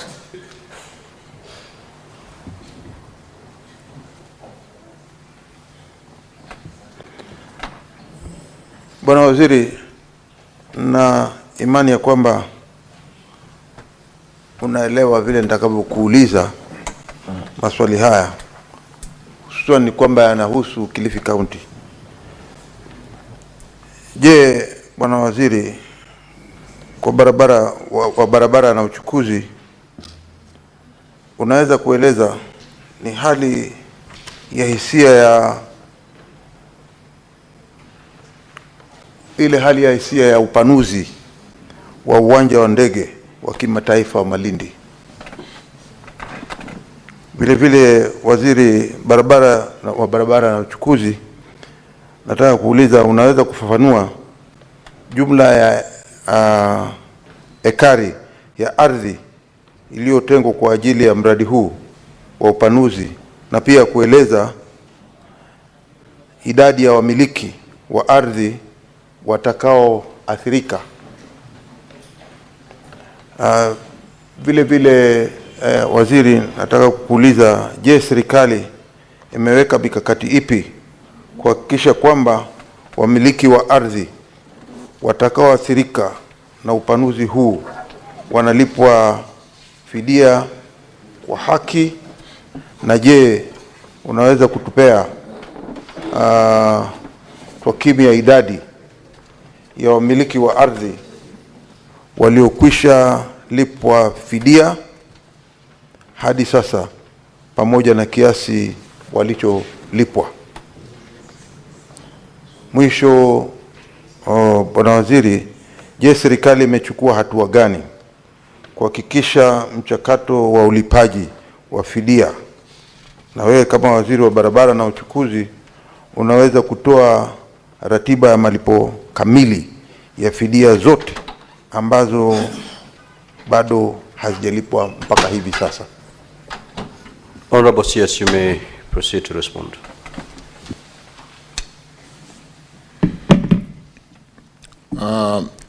Thank you, Honorable Speaker. Thank you, Senator Mazayo. Again, because the question was filed in English, I responded in English. And I hope we have the printed response with honorable members. Honorable Speaker, I'm pleased to appraise this House on information sought regarding the status of compensation framework for the planned expansion of Malindi International Airport, communicated through our letter reference Senate 4S/4/20 CORR/Q/2025-051 dated 11 June 2025. The status and compensation framework for the planned expansion of Malindi International Airport, Honorable Speaker, was declared, or rather Malindi International Airport was declared an aerodrome via a Gazette Notice number 1161 of 8th March 1961, commonly referred to as Aerodromes Control of Obstruction Ordinance Annex 1. The Gazette Notice described Malindi Aerodrome as an unsurveyed area measuring approximately 231 acres. Honorable Speaker, in Speaker to secure the airport land, the government of Kenya, FIDE, a grant number CR 30280 Annex 3, granted the authority a 99-year lease with effect from 1st February 1997 through the Government Land Act Cap 280. The land measures approximately 100.6 hectares as delineated on the survey plan number 211701 of 2nd May 1997, which we have annexed as 4 to the authority. This conferred a land reference number of 10688 to Malindi International Airport. Honorable Speaker, pursuant to the proposal of the master plan for Malindi Airport, Annex 2, and undertaken by an airport consultant, Sofrifia, the authority in 2017 initiated land acquisition process, phase 1 for expansion of the airport through the National Land Commission, through a Gazette Notice 3390/2017 of 2017. The acquisition process was undertaken to completion. Valuation done by National Land Commission and the project affected persons issued with awards in respect of improvements on the land and disturbance allowance to fully compensate them for that purpose. The project affected persons were compensated excluding the value of the land. The compensation amount was assessed at Kenya shillings 424,205,901 with a total of 155 project affected persons. Honorable Speaker, some of the PUPs filed an adverse possession suits before the Environment and Land Court claiming to be declared the rightful owners of the affected parcel. The cases were, however, dismissed. The PUPs and other claimants then moved to the Land Acquisition Tribunal through various appeals. Honorable Speaker, on 8th February 2024, the Tribunal issued a consent order directing the National Land Commission and KA to regassate the intention to acquire, conduct joint inspection to determine land ownership and issue awards to the project affected person. Pursuant to this court order, honorable members, the Commission regassated intention to compulsorily acquire land for expansion of Malindi International Airport and inquiries into the claim through Gazette Notice Corrigenda number 2584 of 13 February 2025. Honorable Speaker, the inquiries into the claims were conducted over a period of 3 days between 25th March 2025 and 27th March 2025 at the DCC's office in Malindi. A total of 15 land parcels with a combined acreage of 19.8936 hectares were listed in the Gazette Notice. Honorable Speaker, pursuant to the inquiries by the National Land Commission, other issues were raised by the claimant on adverse possession occupant in good faith and historical land injustices. These matters are currently under review by the National Land Commission. Honorable Speaker, the authority is further undertaking design and land requirement assessment for Malindi Phase 2 expansion project to allow a runway expansion from 1.4 kilometers to 2.4 kilometers. This followed the setting aside of injunction imposed on Phase 2 acquisition project FIDE via a ruling delivered by the tribunal on 10th February 2025. The land acquisition process and resettlement action for phase 2 will be subject to budget availability, and as I end, I want to confirm that I have lately, in the last 2 months, visited this airport to address some of these challenges, met the leadership of Malindi who are on the ground, and we are paying attention to this airport because, albeit the challenges we have faced in the expansion of Malindi Airport, to the extent of suggestions as to whether we could go to Vipingo or EPZ or SEZ, the tourism industry in this area and the need to sustain the investments which are wasting away in the hotel industry because of lack of a good airport to be able to bring in big planes through expansion of this airport so that we can bring in big equipment with the tourists that favor this destination is something that the government is paying a lot of attention. And I want to confirm that this is a top priority amongst the airports that we are paying attention to be able to grow our economy, bring in more tourists into this economy, and support that hotel industry that is invested by majorly the nationals of Italy. I've met the ambassador lately in my office, and we are looking for quick ways of correcting and expanding this airport to this 2.4 kilometers. I thank you, Speaker. Thank you. Senator Mazayo, do you have any supplementary questions? Bwana Waziri,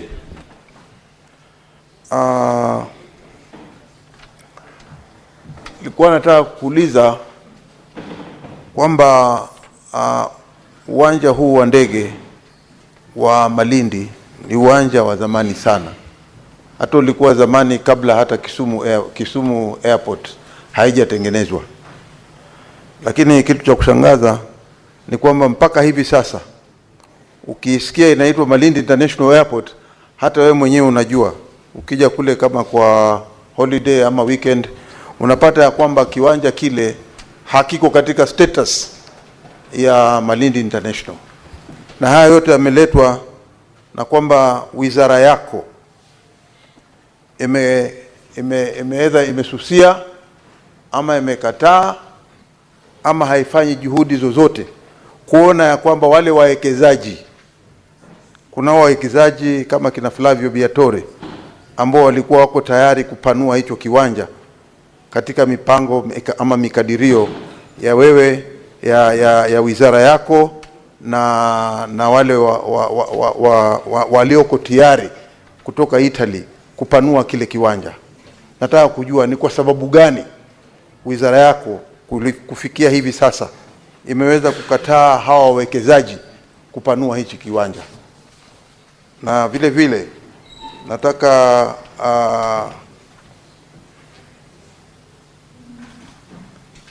kukueleza ya kwamba hata ikiwa ni wakati wowote kuanzia hivi sasa kuna hitajika kupanuliwa kiwanja cha Malindi, wako wawekezaji ambao wamejitolea tayari, ambao wako tayari kutengeza hichi kiwanja. Mmoja wao nikiwa ni yule ambaye nimekueleza hivi sasa, ambaye wako tayari kutengeza hicho kiwanja kukifanya kiwe kiwanja cha kimataifa.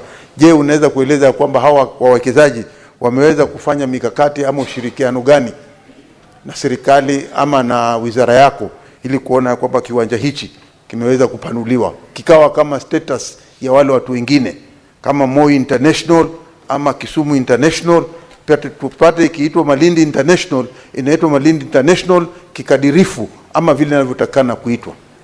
Asante Bwana Waziri. Honorable CS.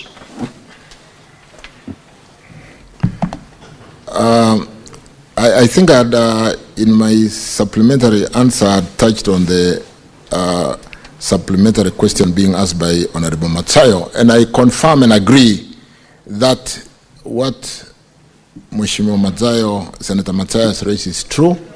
This is a critical, important airport for the kind of tourist destination we're talking about of Malindi in Kilifi County. And therefore, it's of uttermost importance for the government to address the concern Senator Mathias raised.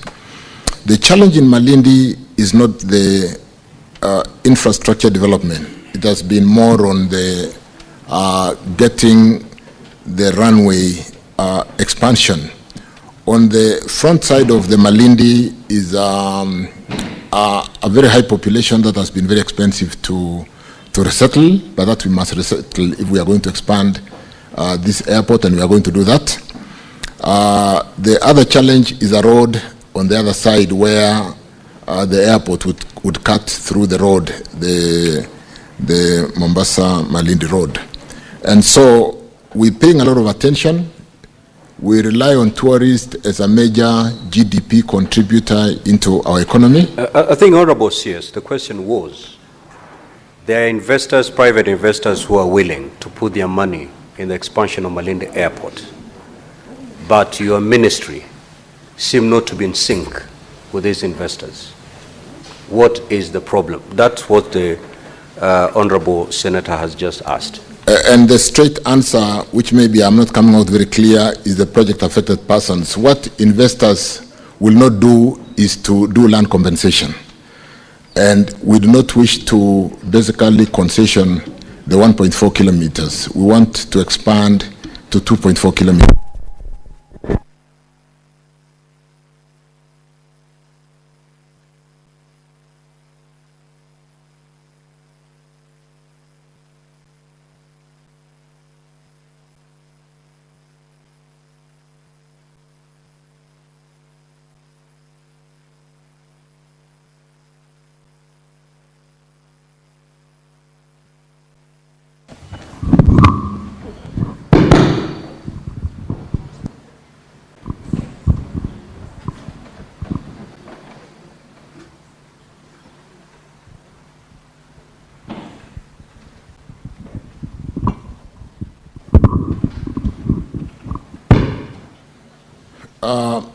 Thank you, and sorry about that. Honorable Speaker, the straight answer is that we will embrace investors to come in, but the biggest challenge is the land compensation, because like I said, to be able to bring big planes into Malindi, some of the charters, we need to extend the runway to 2.4 kilometers.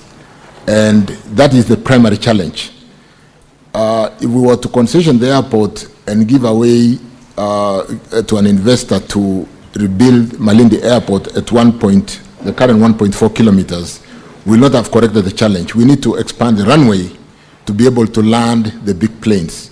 So the priority which is top on my desk is to do the land compensation, and I think we've done significantly.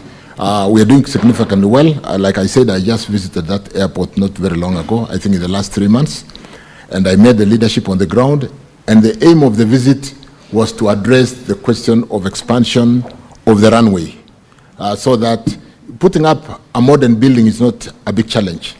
Recarpeting that second runway, which is in state of disrepair, is not a big challenge, but we need to get it to 2.4 kilometers. And therefore, the big challenge to bring investors is more of the land acquisition and paying the project affected persons, so that we can expand and bring the big planes, which today would land in Mombasa and transport the tourists by road. So allow me, honorable members, to basically refocus the land compensation, the acquisition, and therefore the expansion of the runway. I thank you. We shall now move to question number 3. We have spent 22 minutes on this question, and we had allocated only 15 minutes. We have 6 more questions to go. Proceed, Senator Sifuna. Mr. Speaker, Proceed, Senator Sifuna, so that we make use of the limited time. I think, Honorable Chair. Let's proceed. Proceed, Senator Sifuna. Proceed. Thank you, Honorable Chair. Senator Fernande, please take your seat. You're scheduled. I'll call you. Thank you, Honorable Speaker. I think members have forgotten that there was an advisory that priority would be given to the senators who asked questions, and then we'll hand over the CS for supplementary questions. If I'm not wrong, Honorable Speaker. My question is number 93. Honorable Speaker, I want the CS to address 3 questions. Actually, there are 4, and these questions originated from a meeting with the Karen Langata Residents Association. Honorable Speaker, can the CS tell this House what is the current progress of works on the Riruta-Ngong railway line project whose construction was commissioned in 2023? Secondly, could the Cabinet Secretary provide comprehensive details on the rationale for initiating the project, including the source of funding, the design framework, feasibility studies conducted, environmental impact assessment, and the economic justification supporting its implementation? Thirdly, could the Cabinet Secretary provide a financial and cost-benefit comparison between the proposed Riruta-Ngong railway line and the alternative option of dualling the Bomas-Rongai to Kiserian section of Magadi Road and the Ngong-Karen section of Ngong Road? And finally, Honorable Speaker, what is the current status of compulsory land acquisition by government for the Riruta-Ngong railway line project, and how will the associated land acquisition cost affect the overall project budget and implementation timelines? I thank you, Honorable Speaker. You may proceed, Honorable CS. Mr. Speaker, sir, I beg to respond. The transport sector is recognized as a key pillar and a critical enabler in achieving Vision 2030 long-term development strategy and the bottom-up economic transformation agenda. Development of efficient transport system, honorable members, in rural and urban areas is therefore key factor in supporting the country's development strategies. I wish to indicate that for this particular project, the source of funding for the project is purely the government of Kenya. The government, through the Kenya Railways Corporation, conducted a feasibility study that resulted in the development of Nairobi Commuter Master Plan 2019. The master plan identified key commuter line corridors for development and modernization within Nairobi metropolitan area.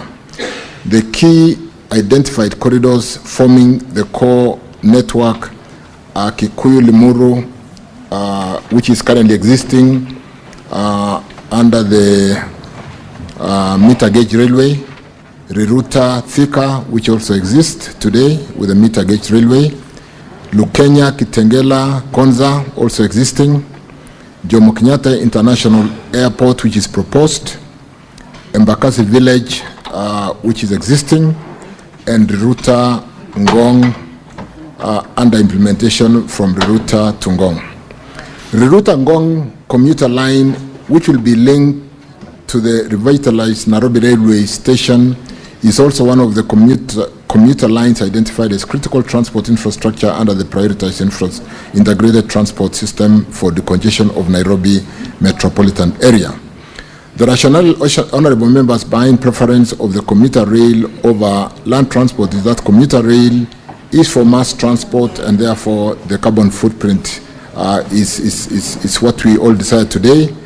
And where one commuter train carries about 6,600 passengers, both standing and sitting, which is equivalent, honorable members, to about 460 14-seater matatus, and that is one way of decongesting our city.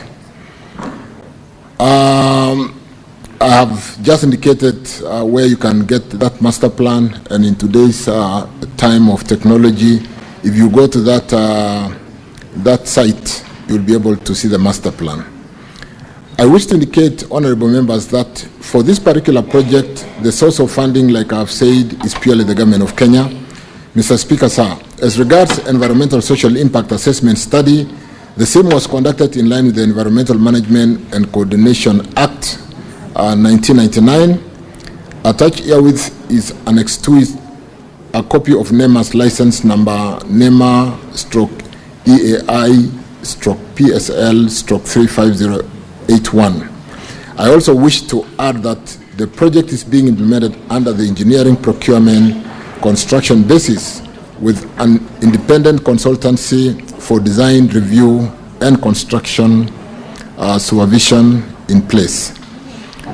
On the second question, Honorable Speaker, members, in order to enhance the economy of the country, mobility of the citizenry is key, and the transport sector acts as a key enabler for economic growth. The land is a finite resource, therefore the aim of the ministry is to ensure both railway and road transport modes complement one another instead of competing or compete with one another. Given the finite nature of the land, the ministry aims to promote use of mass rapid transport, normally MRT in Nairobi metropolitan area. The two modes being pursued are commuter rail transport and the BRT transport. And I can talk more about that because we just came back from the UK where we are looking at the UK fund to do the Nairobi Railway City, and we are specifically focusing on these corridors to be able to move people quickly out of the city and into the city and be able to decongest. Construction cost is Kenya shillings 8.1 billion. For construction cost, we have about 8.2 billion, 8.26 billion.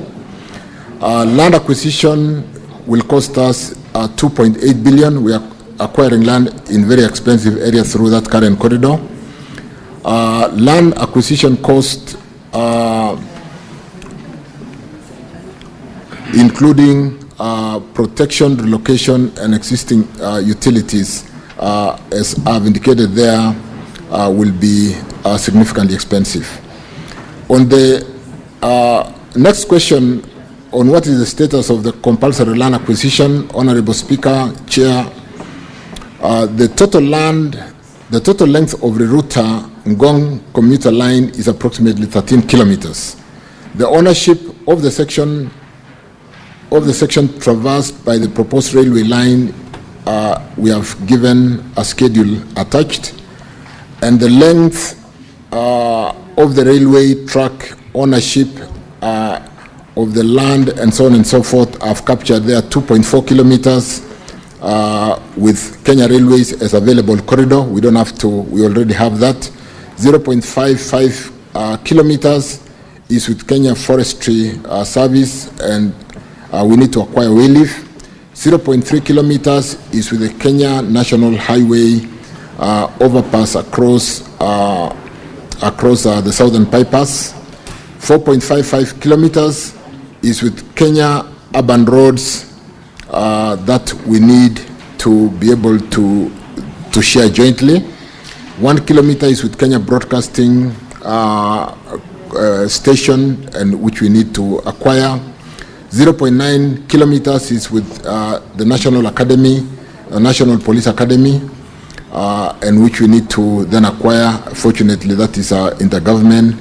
2.1 is with the Vet Farm Department, and 1.35 kilometers is private acquisition or land acquisition process, which is ongoing by the National Land Commission, and that some gazettement has been done. Gazette number 7418, the Kenya Gazette volume CXX V11 number 119 dated 5th June 2025 for inquiry. You can see Honorable Sifuna, that is fairly current, and some work is being done. Let me just hasten to add that with the Nairobi Railway City having been pronounced by the leadership as a priority project to be able to recalibrate and give new life to that piece of 438 acres of land sitting with the Kenya Railways. We do not only wish to build the new railway terminus, we will update or upgrade the platforms for all these lines to come in and out of the city. We will build a public realm for the people arriving at a capacity of 30,000 persons per hour. And to a very good extent, therefore, if we did the Nairobi Railway City alone without doing all the lines that I've talked about into Kikuyu, Riruta, Ruiru, Thika, Lukenya, Jomo Kenyatta, Embakasi village, to be able to bring in people in and out quickly. It will not be, so we do not wish to do a stranded investment in upgrading the Nairobi Railway City without doing the supporting BRT and the commuter rail. And therefore we are taking all this as a package. And therefore the project that we are talking about through the router, which already has a contractor on the ground, I think CRBC, is one project which is already taken off, and we are going to pay attention to make sure that we decongest the city, we move people out of the city for residents out there, and be able to expand the economy, as it were, by moving people in and out very quickly. I thank you, Honorable Speaker. Thank you, CS. Senator Sifuna, do you have a supplementary question? You want yes, to ask fact, both of them now? Yes, in fact, Honorable Speaker, I do have. Yes. The Cabinet Secretary has given me a 2019 report, but I was meant to believe that there was another report funded by the World Bank in 2017, a consultant funded by the World Bank that actually ranked this Gongri Ruta line as the least priority in terms of construction of railways in this city.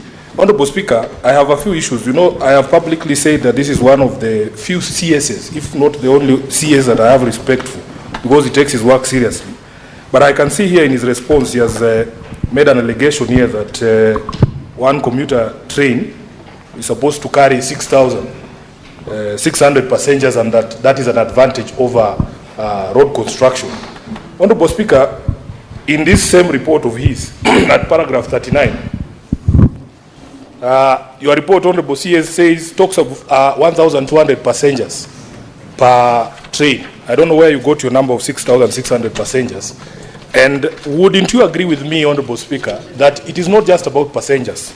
So the CS is telling us that 6,600 passengers is equivalent to 460 14-seater matatus.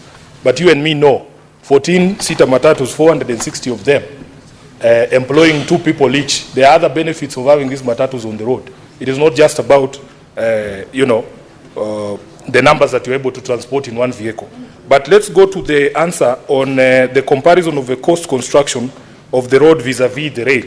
Honorable Speaker, there's a schedule that he has given here.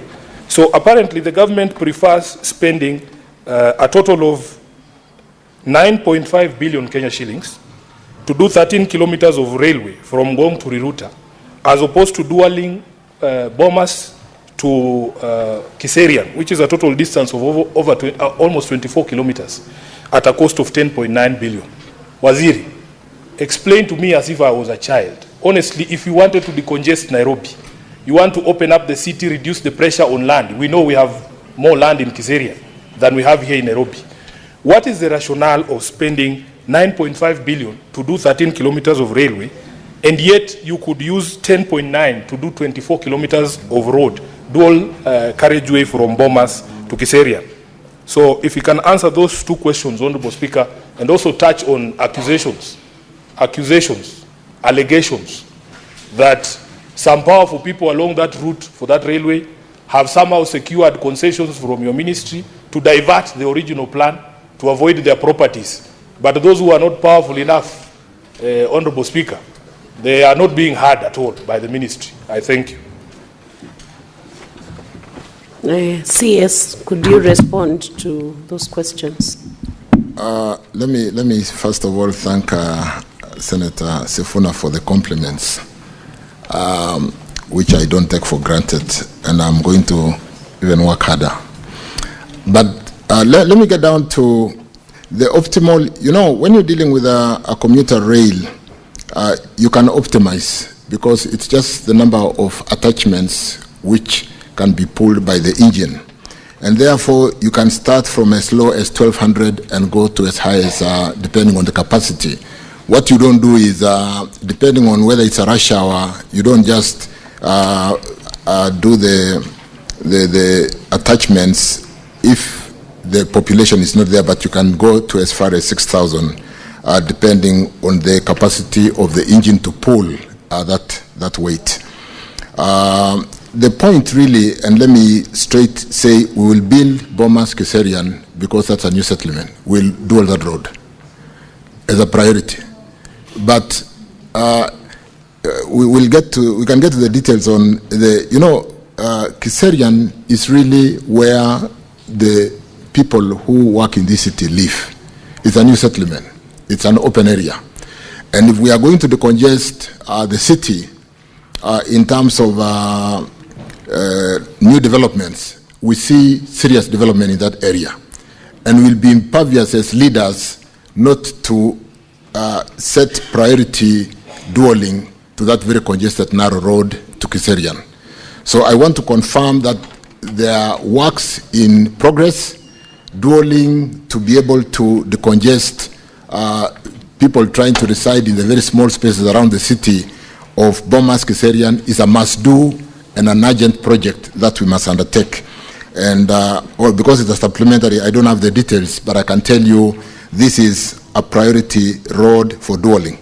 But equally, leaders, when you then see the optimized pull from the commuter rail to the road, Matatu, and the congestion that we have, including the BRT, to be able to do the intercity with the understanding that because our city was not planned with a railway or commuter railway, it is very easy for us to have the commuter planned along the Nairobi Railway City. It is very easy to basically go out of the city through Nairobi commuter metropolitan system, which brings in a number of counties in Nairobi who basically where our population reside, in Ngong, in Keserian, in Kikuyu, Kiambu, all the way down to Murang'a. And then these governors do sit in the Nairobi Metropolitan Transport Authority decision-making process. And therefore, let me just confirm, honorable members, Honorable Sifuna, that Bomas Keserian is a must-do, and I can come with specific timelines because it's a critical corridor to decongest the city. Equally, even as we thought maybe this line is a least priority, in the latest developments, we really must build a number of lines going eastward, northerly, southwest, and so on and so forth, to basically bring people in and out of the city, either through BRT, through the Nairobi commuter rail system, and facilitate, really remove the congestion that currently is choking the city. So whereas it might be expensive to develop the commuter rail, if you see the capacity we are able to pull, depending on the number of attachment of the units to transport up to 6,600 people, if we do the economics, you'll appreciate why we need both. The buses will stop every so often. The train stations will be further apart, and so on and so forth. So, honorable members, because of the passion of Sifuna to understand what we are doing in Nairobi, and because of the recent development, including the visit to the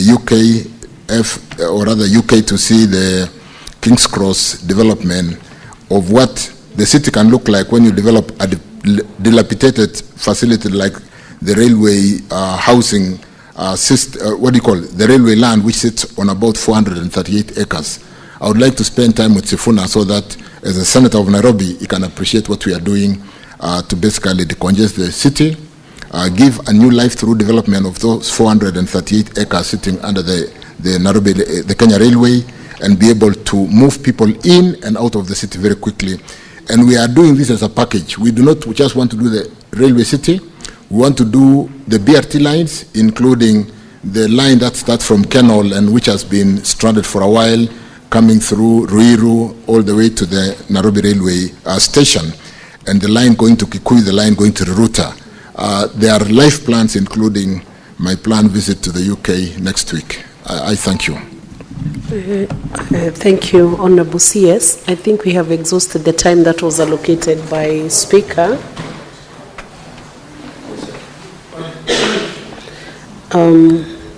I will allow just one question, because the time for that question has been exhausted. Otherwise, it will be difficult to complete the questions that we have with the CS today. So I'll give Senator Okongo Omugeni to ask one question, and then we will call it a day on those questions. You still find another chance maybe with the next question that he answers. He's still on his feet. Yes, before I ask my question, I was just wondering the procedure that the ministry follows, because I was looking at the documentation. This road he was speaking about was commissioned in 2023, okay? But the environmental impact assessment license was issued on 19th September 2024. Does it mean that the ministry does not follow the laid down compliance procedures before the commission projects? Because they should lead from the front, Honorable Madam Speaker. But the question I wanted to ask, which is current from the minister, is on road safety. CS, that Senator Omugeni, which question do you want him to answer? That's the one I'm asking. That was just an observation. Okay. Last week, Waziri, we had a bad accident, and I think we neighbor each other. I'm Nyamira, you are in Bomet.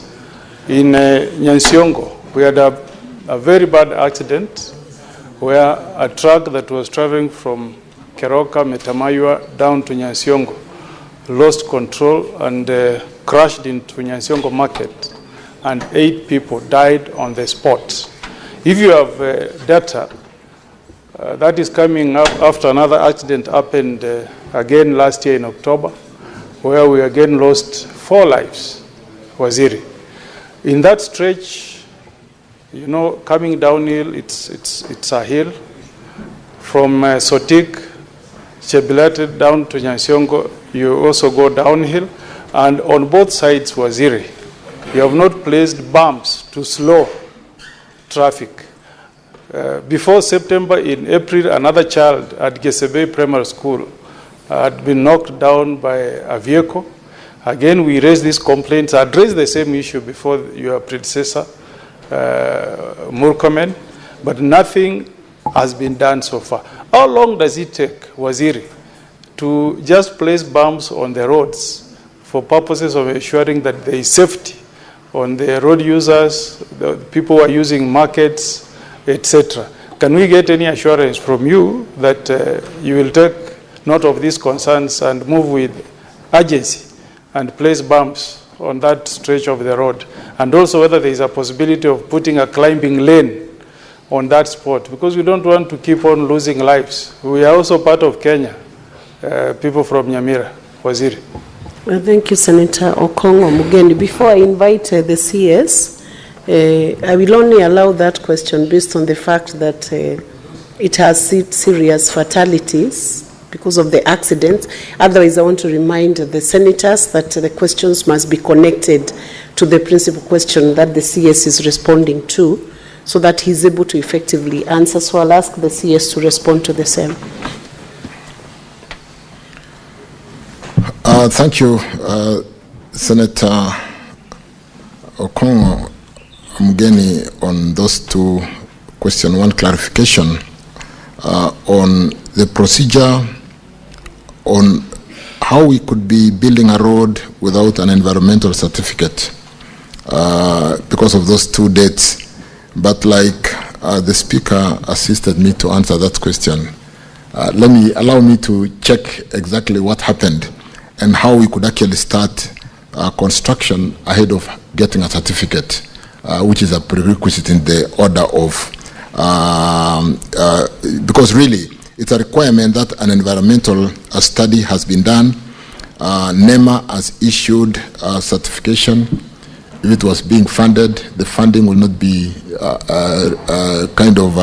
so allow me to basically check on whether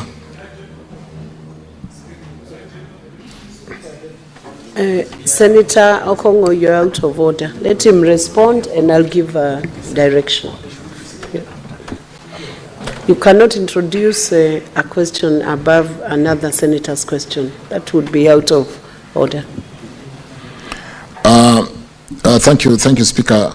In fact, the reason why I'm asking, let me check and confirm, I'm not saying that did not happen.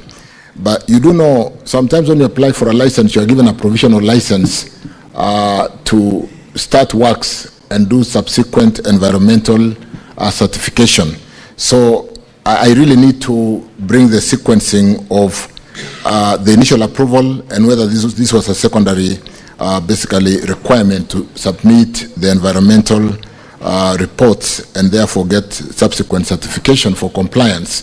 But allow me to do that, and that's what I was requesting. I'm not disputing, but I'm saying let me get into the details because these are dates and numbers, and then therefore I would wish to basically delve into that because it should not happen that we are working on a project where there's been no environmental study and approval to do a project. Honorable CS, you'll have 7 days to check the documentation and supply any documents to show the sequencing of those certifications or licenses. Thank you, Speaker, and we'll endeavor to comply.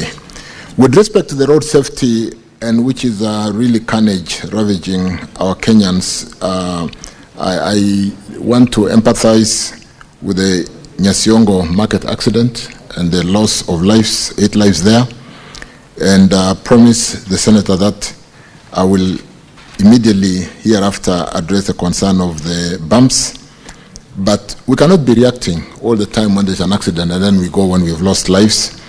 And there are various initiatives, including the ITS. There's so much in electronic, given the day and age in technology that we can employ to manage the drivers, to manage the vehicles on the road. We're doing a digital driving license with certain features to be able to do instant fines and manage the drivers. We are doing the junction cameras through the ITS systems. We are doing there's so much that we can do to be able to address that. But for this particular case for Nyasiongo, let me address that. And for most of the black spots, yes, we need climbing lanes so that sometimes with speed and the narrow sections on some of those black spots, the vehicle, when they kind of don't stay on the road because of the weight and so on and so forth, and because of the narrow nature of the road, the vehicle goes out of the road and sometimes it gets into a market or gets into where people are trading, causing untold suffering and deaths. And therefore, for this particular case, I will pay attention to, but I wish to hasten that we are doing a lot and I will be paying attention to what we need to do with NTSA, a whole authority just set to address the safety on our roads. We need to do more, and I do agree. But for Nyasiongo market, the bumps and whether we need to do that climbing lane that Mheshimiwa talked about, let me pay attention to that. I thank you. Thank you. Honorable Senators, we will move to the next question. Question number 77, Senator Agnes Kavindo.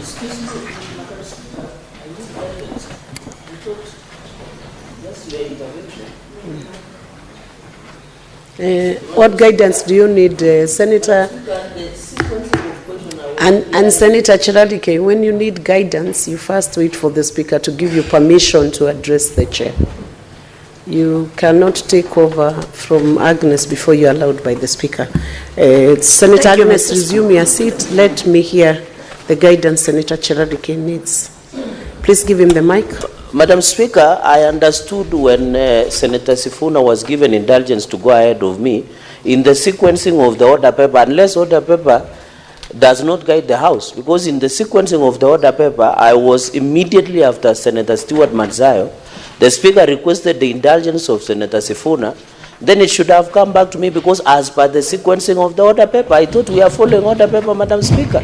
Okay, let me... Can I be allowed because I have other engagements, Madam Speaker? Resume your seat. I respond to that. Senator Agnes Kavindu has approached the Speaker. She's indisposed. She needs to seek medical treatment, so I've used the discretion of the Speaker to let her question be answered, and then your question will be next. We'll go back to sequencing. Resume your seat. Senator Cherarike, I have given the direction. Resume your seat. Resume your seat. No. I've already exercised the discretion and given you explanation on that discretion. I have told you I reordered.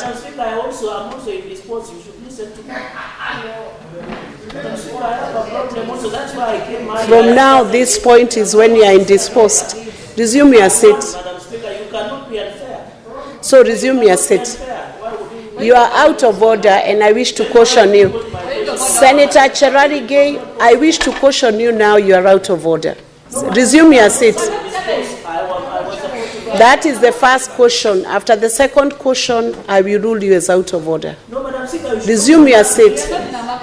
Agnes, Senator Agnes, can you proceed? Resume your seat.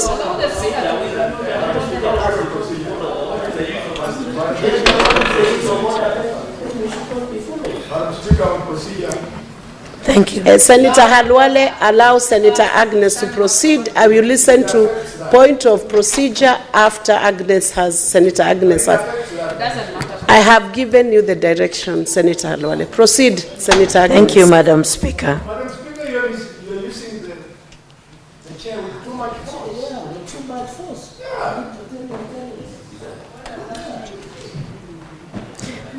Thank you, Madam Speaker. I would like the CS to, I want to ask the CS my question. A, what are the reasons for the delay in completion of the Kakuku-Ekalakala-Matu Road in Machakos County? And what is the current status and projected timelines for its completion? B, are there any plans for the construction of a bridge to connect Thika River Ekalakala Isukoni ya Kadhini in Masinga Sub-County, Machakos County? C, when does the government plan to commence the reconstruction of Miu Yanganga Bridge in Masinga Sub-County, Machakos County, which was swept away by floods in 2019? And what are the projected timelines for its completion? D,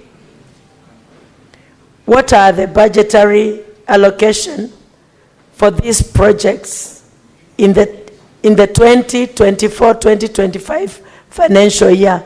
Thank you. Honorable CS, you may proceed to respond to that question.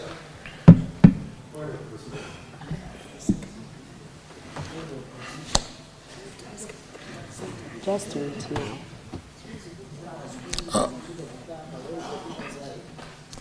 Thank you, Honorable Speaker. Let me straight go to the first question. The main reason, Speaker, honorable members, for the delay of upgrading to pitment standard and performance-based periodic maintenance of Matu, Ikalakala, Kankuku, and Junction A3, Kathulani, Junction 439 Road is as a result of financial difficulties facing the main contractor. The project was contracted to Kito Civil Engineering Company Limited in 2017 and has faced significant challenges in completion. Having exhausted all administrative controls, the ministry commenced the process of terminating the contractor in October 2019 through KERA to allow for the tendering of the works. The contractor, however, contested the termination in court, following which the matter was referred for arbitration. The contractor then requested to subcontract the works as an alternative to avert a lengthy litigation process that would further delay progress, and the request was granted in the interest of the greater public good. Subsequently, honorable members, Mheshimiwa Agnes, the contractor, has over time entered into several subcontracting agreements to facilitate the completion of works, the latest being the 20th February 2023, when Lido Supplies and General Traders Limited was brought on board. As at now, the subcontractor have collectively delivered 16 kilometers of tarmac at the Kalakala Matu and the junction A3 Katulani Junction, C439 road section, translating to 54% completion status with some 92, almost 93 months, which is really totally, that's the elapsed time. However, on March 2024, the subcontractor left site citing non-payment of dues. The ministry has recently paid a total of 88 million Kenya shillings to the contractor of the project through what we recently did to raise funds, and the subcontractor has since committed to resume works before the end of June 2025.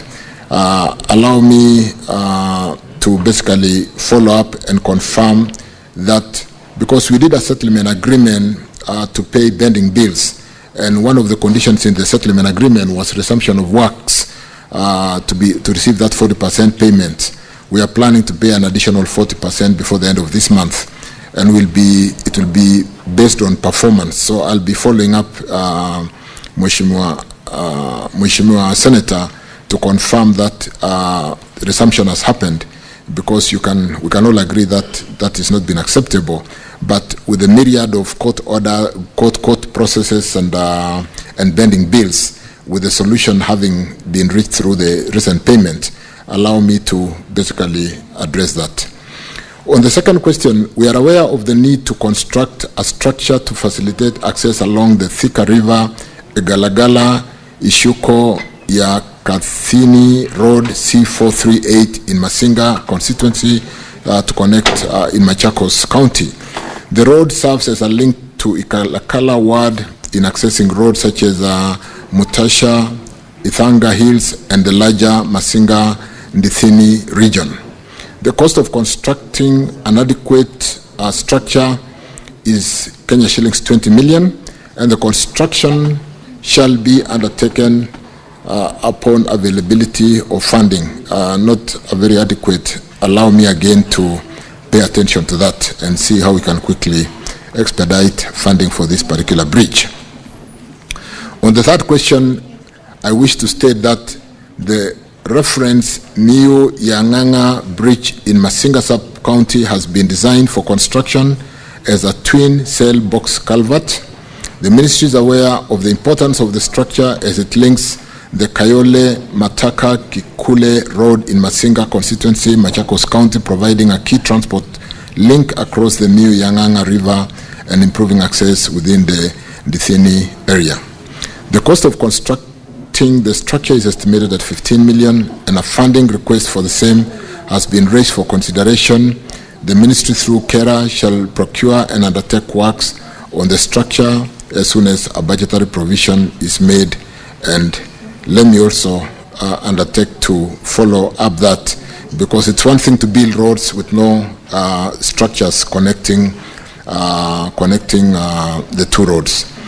And on the final one, the two structures were not allocated a budget on the financial year 2024-25, since they are at preliminary pre-construction stages, including designing of the structures. But that was 2024-2025. Allow me also to check, Honorable Senator, the status in the current budget 25-26, and I will do that. I thank you. Do you have a supplementary question to that? Senator Kavimbo. Yes, Madam Speaker, thank you. Sorry, my voice is disappearing, but I'll try to strain. Bwana CS, you know, like that Kadhini, in 2016 we lost 5 people. They were drowned, and to date they've not been compensated. And those people, when they want to go to Masinga, which is their local town, they go through 3 counties. They go through Muranga, they go through Kiambu, come back to Machakos, going to Thika if they want to go by road. And the way they cross there by just simple boats that they construct. Bwana CS, I really expect you to do something about these people of Machakos County so that they can cross those rivers in a dignified manner. The other one at Miu Yanganga, Bwana CS, those people cross there, even small children going to school across the river, they cross there in a very undignified manner, and most of them are eaten, are attacked by crocodiles and hippos from the river. And if you see the cost, if you check the cost of compensating one person who has been killed by a hippo or a crocodile, is 5 million. So if we lose as many people as we are losing, we've already compensated 9 people. That is 9 times 5 million. If you do the cost of compensating the people and building the bridge, is to build a bridge is cheaper than compensating the people when they die. And we are talking of school children who are crossing those rivers going to school the other side. So Bwana CS, kindly, I hope Madam Speaker will give you maybe a very limited time to respond to this so that we can move forward and my people of Machakos can be adequately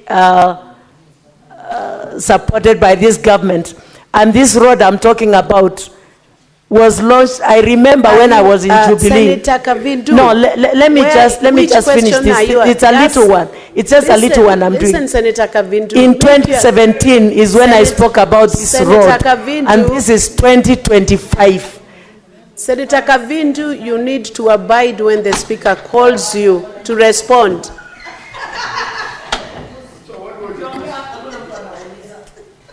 Senator Kavindu, you are getting out of order.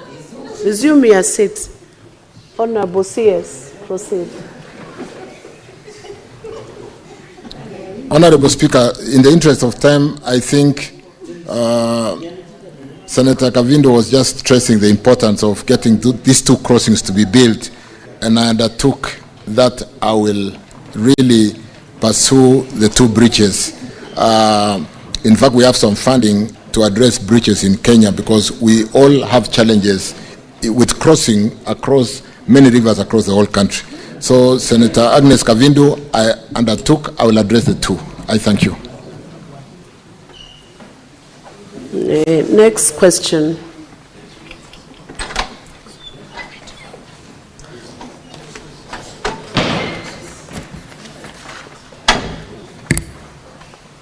And you'll be very brief, Senator Kavindu. Thank you, Madam Speaker, for your consideration. Bwana CS, I have these few questions about a road. And A, could Cabinet Secretary provide a status update on the upgrading of the bitumen standard of the 25 Mombasa Road, Deviki, Kinanie Park, Kinanie Leather Park Road in Machakos County, which was allocated 1.785.779,141.98 by allocating by the Kenyan Urban Road Authorities, KURA, and explain how the road works align with the contract terms and road design specifications. B, could the Cabinet Secretary explain the reason for the delay in the completion of the project which commenced on 15th July 2021 with a contract period of 36 months and expected completion of 14th July 2024. C, what measures has the ministry put in place to ensure the timely completion of all the current complete road projects by Kura and the Kenya Rural Roads Authority, KERA, in Machakos County, and could the Cabinet Secretary provide respective timelines on the same? Thank you, Mr. Speaker. Madam Honorable CS.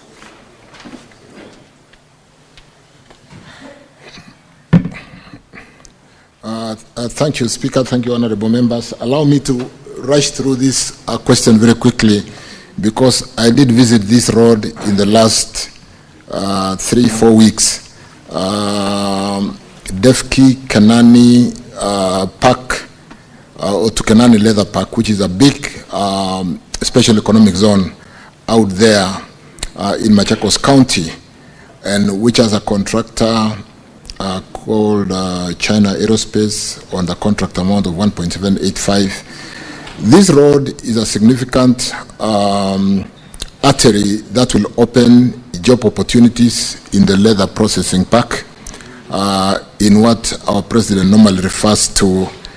It's a ready market, because we need to make to value add our leather to make shoes for our school-going children. There's a ready market from leather, which today is not processed and sometimes being fed to the dogs.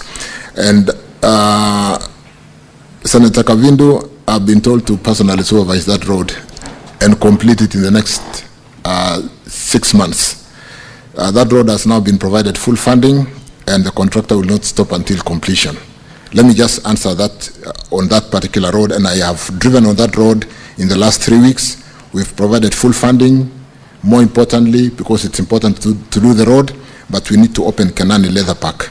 And therefore, I want to assure you, within the next 6 months, in spite of the status of the road today, we will complete construction of that road. I think that would suffice to answer A, B, and C. And I can undertake that because I've been told to personally take on that project to ensure that we open Kanani Leather Park. With respect to the roads which are currently going on in Machakos County, is that number C? Following the clearance of most of the pending bills, which we have just done, we didn't really complete. We paid 40%, and we are paying another 40% in a short while, maybe by end of this month.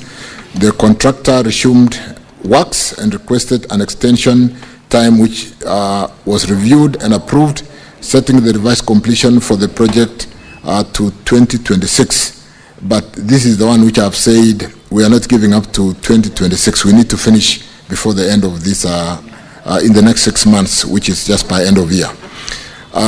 Again, because of, in the interest of time, and I see the mood of the House, I've given a schedule of all the roads in the county, very comprehensive. Allow me not to go through it. I've mentioned, for example, Kenol, Ngoleni, Kaani, Muthituni, Kaseve, with Nyoro construction, a road length of 38 kilometers, the cost of the project, what we've been able to do, and the schedule is basically clear there.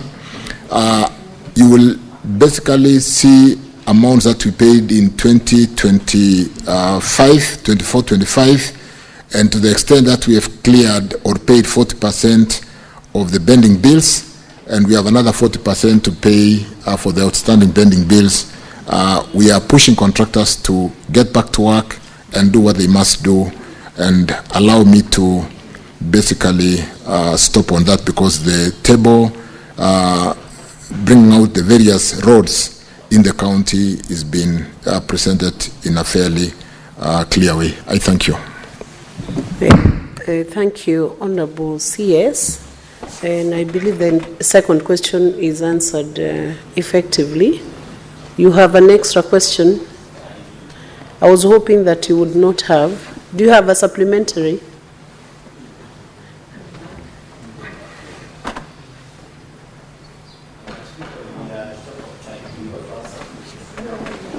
Would you, Senator Agnes, in the interest of time, just ask one question, then others can have an opportunity to ask. Proceed. Actually, I won't ask any other question. I'm satisfied. If I have any other question, I'll get back to them again. Thank you. Thank you, Senator Agnes. We go back to the order paper, and I want to request Senator for Nandi, Senator Samson Chiradike, to proceed with question number 73. Finally, and to always be patient, because your turn will still come. Proceed. Madam Speaker, but we must also stick to standing order 45. Just proceed to the question. So that proceed we to don't the lose question. touch. Senator Madam Chiradike. Speaker, I read question number 073 and I request to read both concurrently since they are short. Madam Speaker, to the CS, what is the current status of the redesign, reclassification and proposed expansion of Eldoret, Kapsabet, Chavakali Road and Kapsabet, Nandils, Awasi, Chemelil Road? And secondly, Madam Speaker, could the Cabinet Secretary provide the projected timelines and budgetary allocations for their implementation? My second question, Madam Speaker, is question number 074, sorry. To the Cabinet Secretary, could the Cabinet Secretary provide the implementation status and expected timeline for the expansion of Nairobi, Nakuru, Eldoret corridor inclusive of Malaba, particularly the dualling of Rironi Nakuru and Nakuru Eldoret Malaba highways, which are critical in easing congestion along the northern corridor? And finally, Madam Speaker, could the Cabinet Secretary indicate the identity of the contractor for the projects as well as the funding arrangements? I thank you. Thank you, Senator Chiradike. Honorable CS, you may proceed to answer. That means you have been combined for question number 73 and 74, I believe. Yes. Thank you, Chair. Thank you, Senator Chiradike, for those questions. The current status of design for Eldoret, Kapsabet, Chavakali, and Kapsabet Chemelil. Honorable Speaker,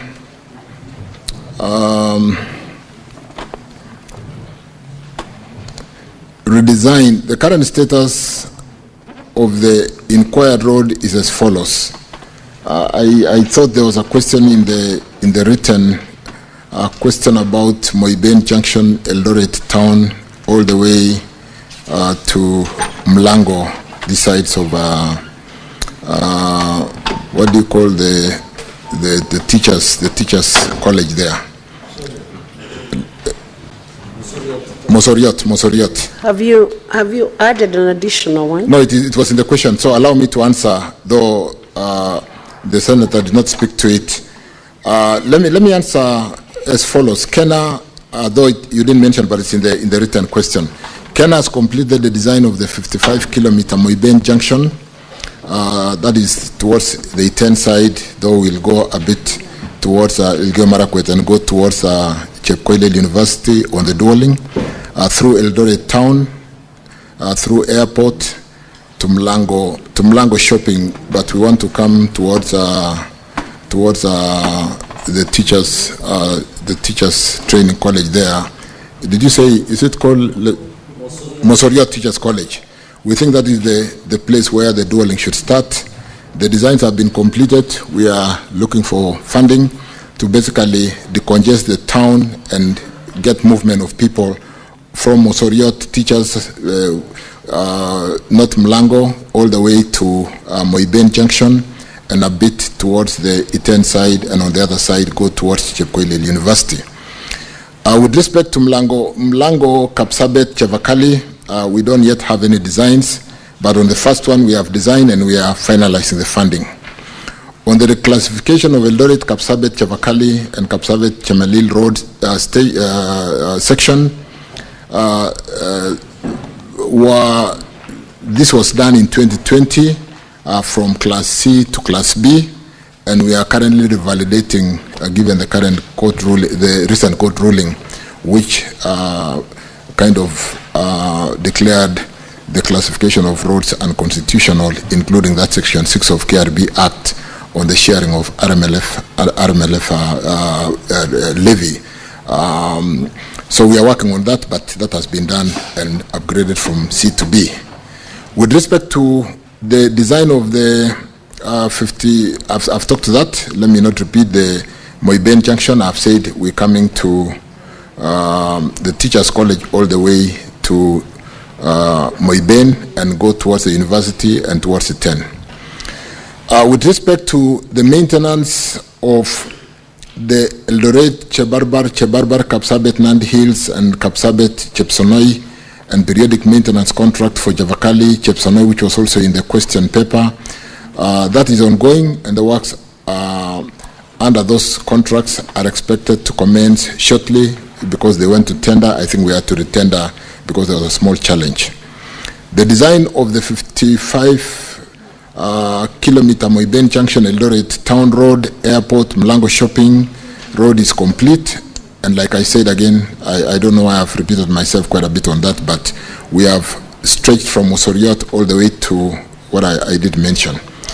The next question with respect to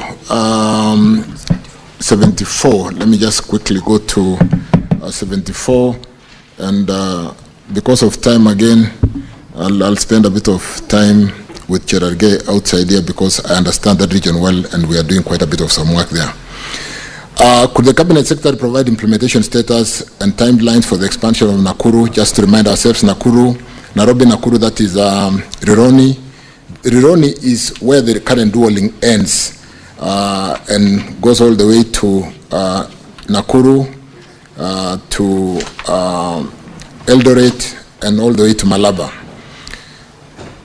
We've done, let me just go in a structured way. The Ministry of Roads and Transport, through the designated contracting and implementing authority, Kenya, is preparing to launch a new procurement. I think this answer was written a while ago. We are in the process of project development under the PPP process. We have gotten a number of concession proponents, and they are currently going through development phase, and we expect, all going well, to break ground before the end of August for Rironi, Nakuru, Mau Summit.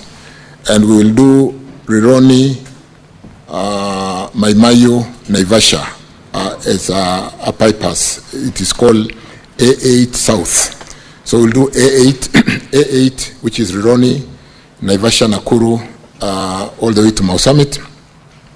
And we'll also dual A8 South, which is Rironi, Maimayu, Naivasha, to be able to remove that challenge of congestion on that road. So as we speak, we don't have a contractor. They are currently being evaluated through the PPP process. They are at development phase. So when you drive on that road today, you will find some people drilling the road to check the profile of the geotechnical work in terms of the structure of the soils. We have given them some 10 days to finish that and give us the response, so that if we were to award, we'll then be able to answer the second question on who are the contractors.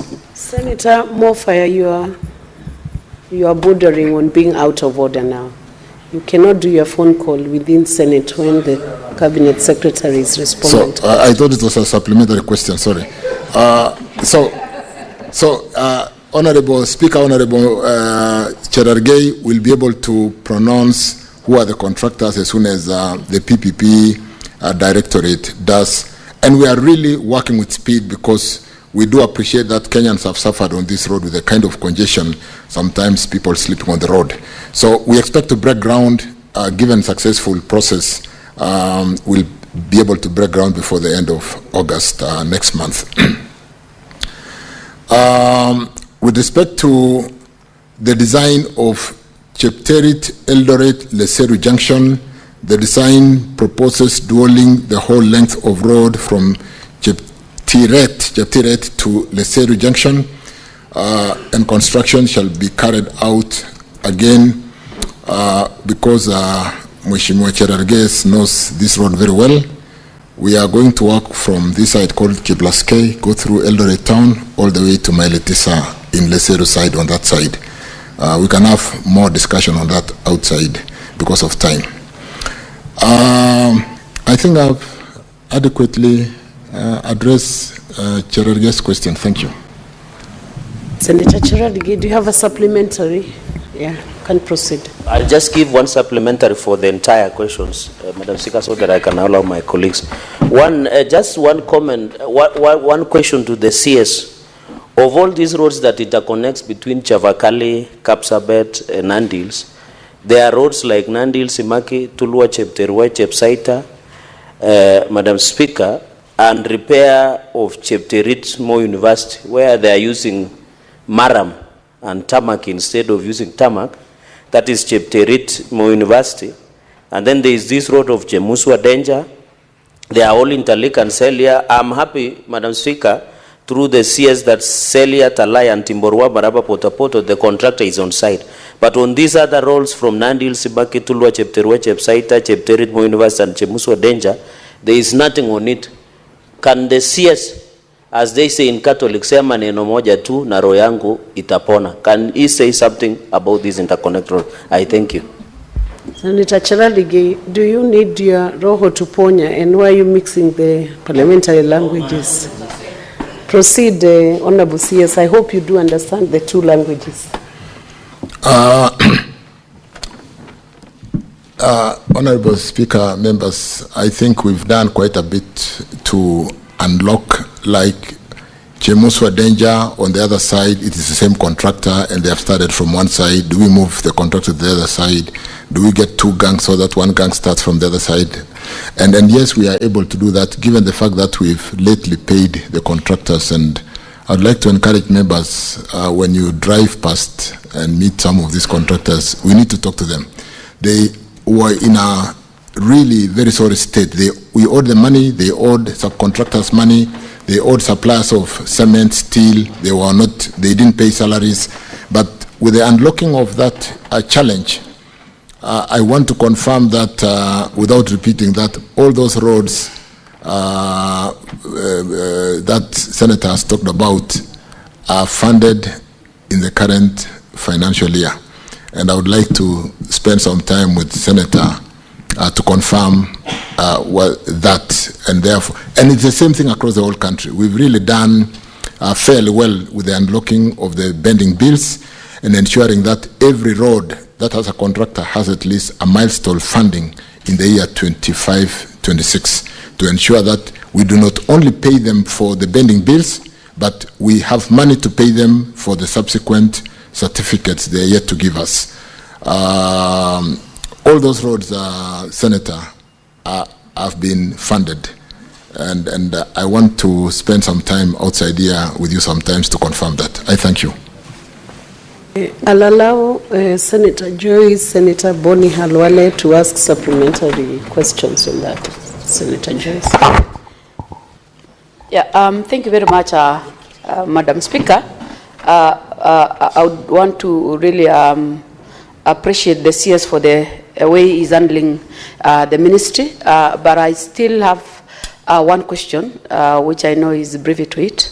I don't know what the plans the ministry has concerning a road that is sharing the same problem with what Honorable Cherarges has said, that is the road from Chebole to Shongiroi to Emurwadigir, Silibwet, Olengurwani, Silibwet, Chamaner, and Kiagong, Sigor. What are the plans that the ministry has? Because these are the roads that have been having a challenge with the bending bills, and they have been in construction for the last 4 years, and the same roads are also getting worn out before even they are completed. Can the CS respond to that? Thank you. Senator Joyce, I think you've breached the rule of giving a supplementary question springing from the principal question. But I do not know whether those places you have mentioned are connected to the roads that Senator Cherargei asked about, and whether Honorable CS would be prepared to answer that from the top of his head without having prepared for it. Honorable CS, are you able to respond to that? It has no relation. He's the CS for transport and roads in Republic of Kenya. So let him respond for himself. CS, Honorable CS. Thank you, Speaker. I drove on that road called Daraja Sita, Chebole this weekend, and I think they'll finish recarpeting in the next 2 weeks. With respect to Chebole, Labotiet Digir, we are reconstructing starting this financial year.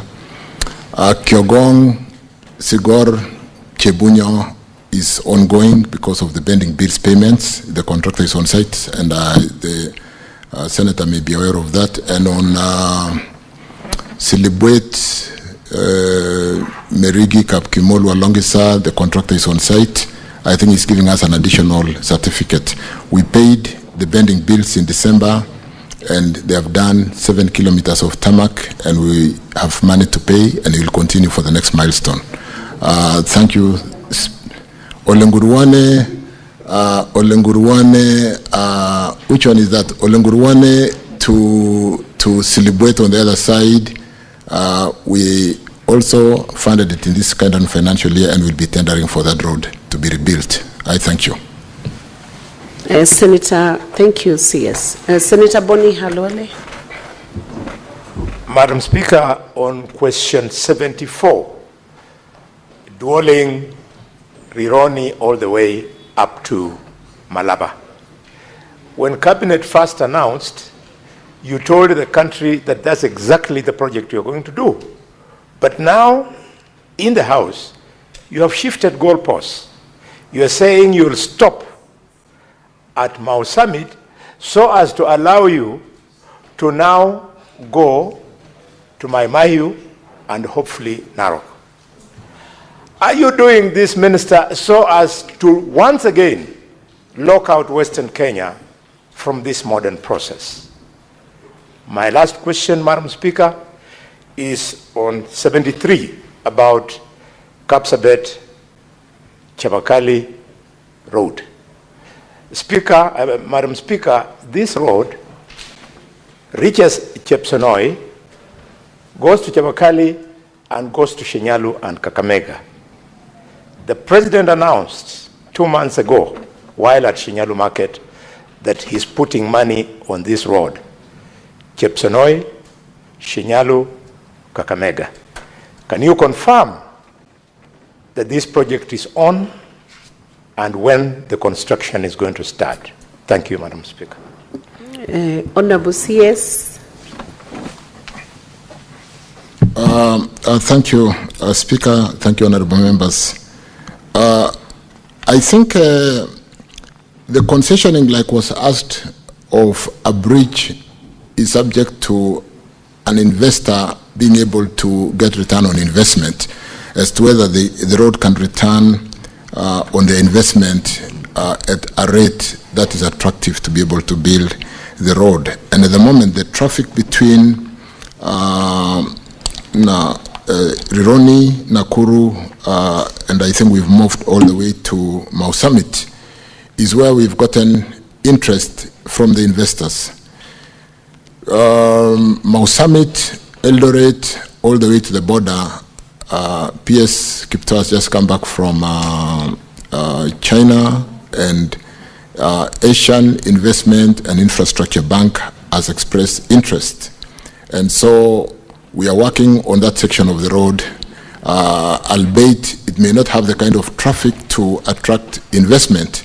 We'll put government funding through this Asia Infrastructure Investment Bank, which has been discussed and agreed on, and we'll be working to finalize that. Because don't forget, honorable members, or just to remind you that this is the Northern Corridor, which I just had I was hosting the Council of Ministers for the Northern Corridor Transport Corridor.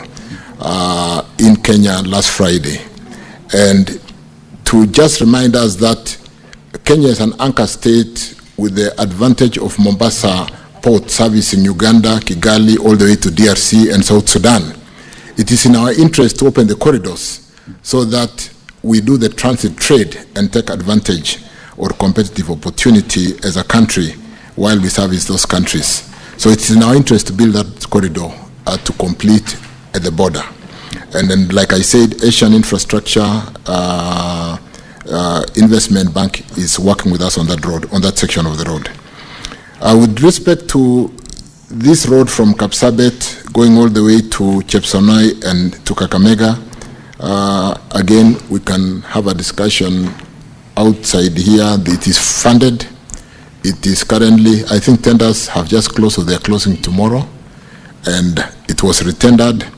We'll award and quickly start building that road to pitment standard. Thank you. So I confirm funds are available. It has been tendered, it's been designed, it's been tendered. Unfortunately, the first tender had a challenge and it was retendered. And we'll seek to award this time round and get the contractor and start building that road. Thank you, Speaker. Thank you, honorable members. Thank you, and I appreciate coming to really lay clarity on any areas on the road infrastructure for this country. Thank you, Speaker.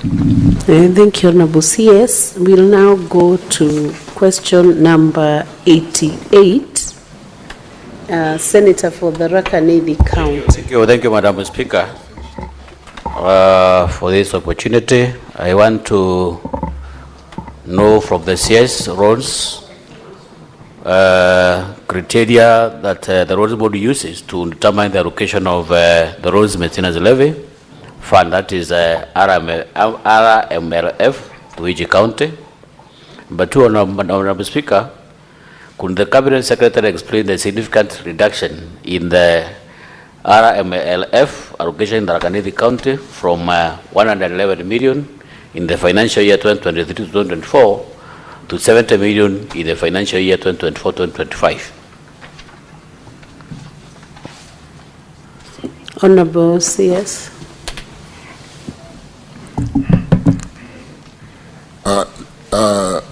Honorable Speaker, I actually thought we had finished, but let me go through this very quickly. The road maintenance levy is allocated in accordance with the criteria provided in Kenya Roads Board Act 1999, I think Section 6.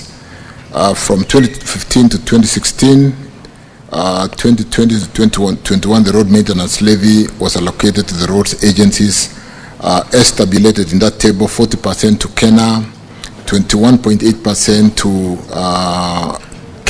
Kenya Rural, and Kenya Urban had 10.2%. County governments had 15%. Allocation, which was a special for emergencies and for disaster, and which sat in the CSS office, was 10%. Kenya Wildlife Service was 1%, and 2% for Kenya Roads Board, totaling 100%. Effective July 2021, honorable members, the conditional RMLF allocation to counties was discontinued with the National Treasury, including this allocation as part of the equitable share of revenue to counties. The 15% road maintenance levy fund allocation to counties therefore reverted to Kera and Kura, because you know this RMLF is a conditional, it's really a levy for maintaining roads, and it can only be used for roads, and therefore otherwise it can only be a conditional grant. The county governments additional allocation bill 2024 proposed to allocate some 10.522211853, that is 10.5 billion from RMLF to the 47 counties in the financial year 2024-2025. A formula for determining the quantum allocation to each of the 47 counties was therefore developed under a multi-agency approach that included the Commission of Revenue Allocation, a National Treasury, and the Kenya Roads Board. The formula took into account 5 factors, including basic equal share, length of the road, network, and proportion of paved and unpaved road in each county, the climate condition, the soil types, the rural index, which include including the traffic on the roads, the class of the road, which is not mentioned here, and all those factors, all those are factored in the formula as drivers to the allocation. Each of those factors, honorable members, was assigned weights as tabulated in that table, which I don't wish to go through, in terms of weight of main criteria and sub-criterias and weight of and percentages thereof. These criteria were to take effect in the financial year 2024-25 in the event that the county governments were to benefit from the road maintenance levy allocation. However, the proposed allocation of 10.5 billion was the subject of dispute between the National Assembly and the Council of Governors, resulting in a court case that was determined sometimes last month. In November 2024, Kenya Roads Board disbursed 3.682,774,149 billion to, or 3.68 billion to counties using the formula, with Tharaka Nithi receiving 55.9 million as shown in the response there. Kenya Roads Board honorable members did not allocate funds to counties in the financial year 23-24. Going forward, Kenya Roads Board may resume allocating roads maintenance levy to the counties based on the guidance of this House and the High Court. But let me hasten to say there's been further development since I gave that response to the House, that after the court ruling, we are working with the National Assembly and will be coming to the Senate to agree on the formula and the sharing, because the court did declare Section 6 of the KRB Act, which has that formula, unconstitutional. So we need to amend that section quickly through the two houses, because under Schedule 4 of the Constitution, the roads are devolved, is a devolved function, with policy and certain aspect being with the national government and the county government having certain aspects as defined in the Constitution. And therefore, we are working quickly to unlock that challenge and be able to disperse RMLF, because as we speak today, we are unable to disperse RMLF because that Section 6 of the Kenya Roads Board Act has been declared unconstitutional. Speaker, I would like to conclude by stating that the High Court recently, like I've said, declared Kenya Roads Board Act unconstitutional with respect to some sections, Section 6 and I think Section 47, on the classification of roads, in as far as it excludes counties in the share of road maintenance levy fund. The State Department of Road is working closely with the Attorney General, like I said, the National Assembly, and will be working very closely with the Senate, because that is a bill amendment or an amendment that basically will require passage by Senate, and if we work closely together so that we avoid mediation, we'll be able to unlock that challenge and be able to disperse RMLF to support, manage our roads, which are not in very good state, particularly after the April rains. Let me stop there and thank the House again for inviting me, and Honorable Chair, I can take any. You are not yet done until you are discharged by the Chair. You still have a supplementary question from Honorable Gataya. You have Senator Gataya. Honorable Speaker, I have captioned Honorable CS mention about a formula which has all through proved to be very discriminative. Because, Honorable Speaker, Madam Speaker, if you go to the Tharaka Nithi, we have very many stoned road projects. I'm very sure Honorable Waziri is aware. He must be aware of a road which originates from some parts in Tharaka. This is Gatonga, Marimandi, Chakariga. This road has been stored for close to 15 years. Actually, this road is peeling off. Even the parts that were done is already, those parts are already peeling off, and we have witnessed several accidents for the last few years. We also have a road from Motindwa, Kombogori, all the way to Kitombani in Ichogoria.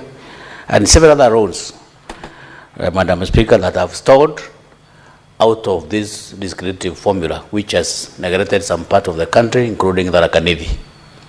So what is this the ministry is doing to make sure that we have equality, we have balanced the distribution of these funds to make sure that every part of this country is served equally, to make sure that all the roads are done, because we have seen some parts of this country terribly neglected in terms of road network. What is your ministry doing to make sure that we balance the equation, to make sure that everybody benefits?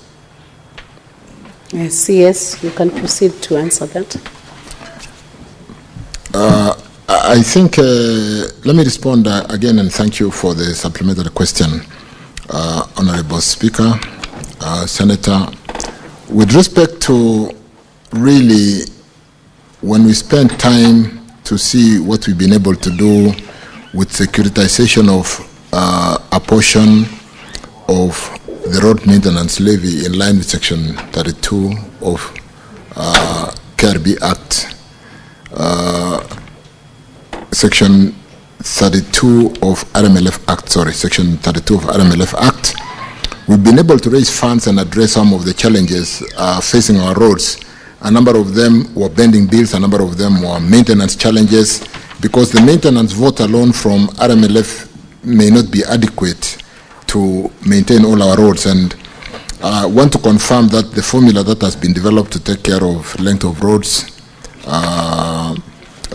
the traffic on the roads, the class of the road, and so on and so forth, will distribute, is basically meant to share the revenues from RMLF between the national government for purpose of maintaining national roads, depending on the class of the road, and the county government, and we are quickly working through that amendment so that we can unlock the challenge. But like I said, that securitization has unlocked a lot of challenges and given us liquidity to address some of the challenge roads like Chakarika, Marimanti, Katunga, the 36-kilometer road, which is in a bit of a state of disrepair. And I want to confirm to the Senator that this road has received attention, and in this financial year, we'll start recarpeting that road.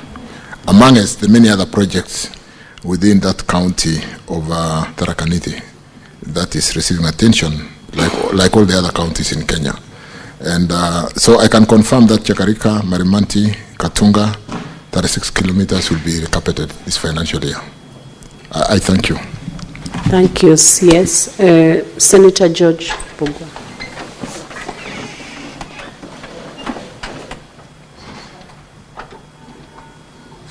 Can you give him the mic? Thank you, Madam Speaker.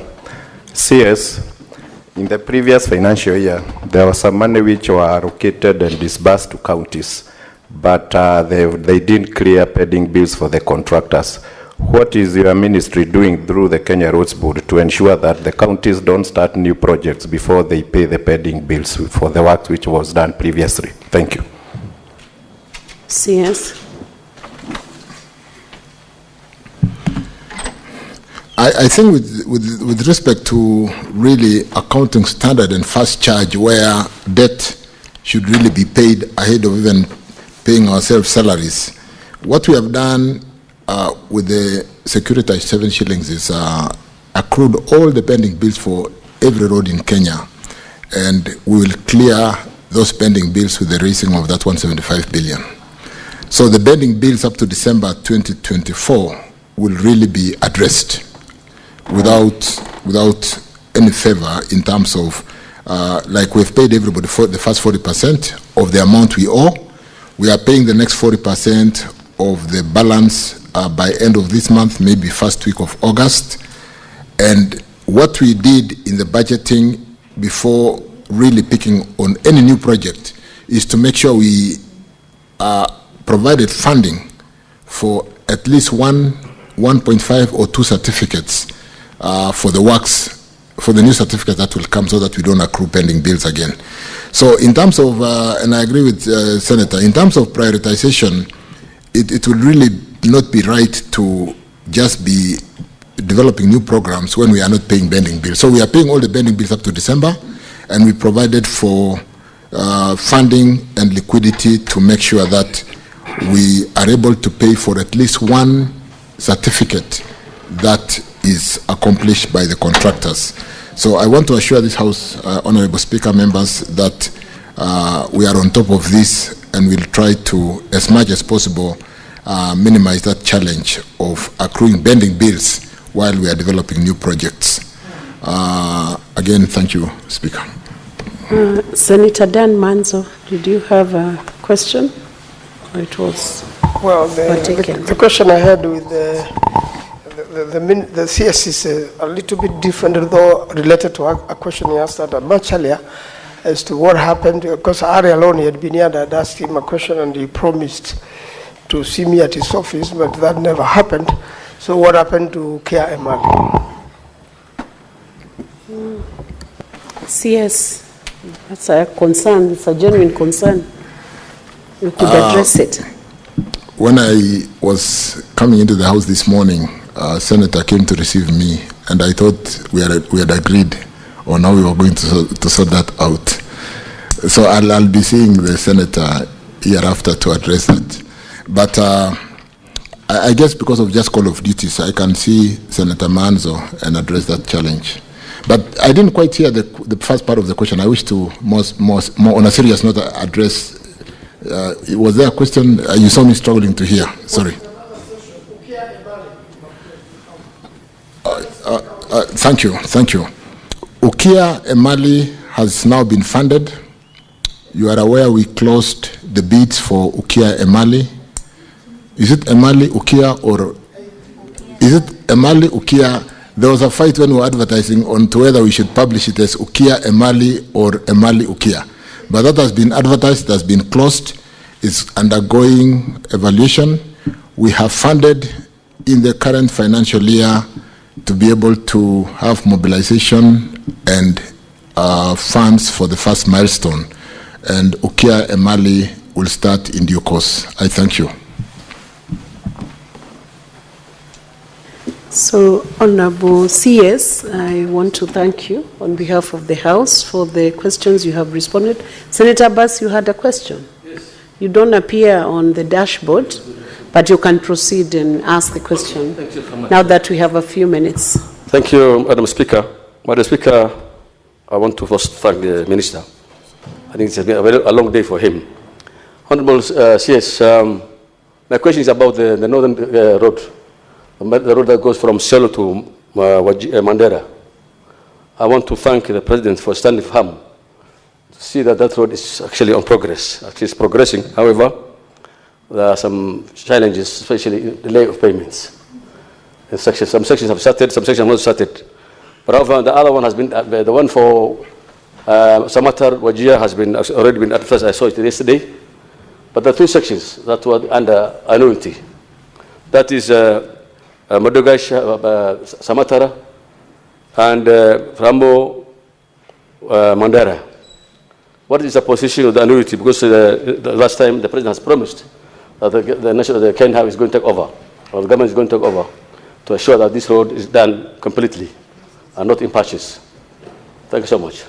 Senator Abbas, that's a road that is notoriously known in Kenya, especially in the social media. The road that has brought a lot of interest, actually. That has brought a lot of attention. A lot of interest, yeah. And it's become popular, actually. You could speak into it.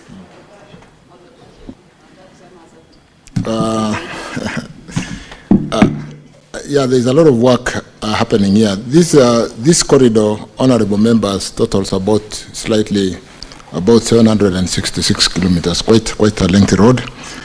Starting from Meru or Isio, at this end Isiolo, going all the way like Abbas says, ending in Mandera East, where we have that annuity section, Ramu Mandera, which was under annuity, including Samata Modogashe, which is also under annuity.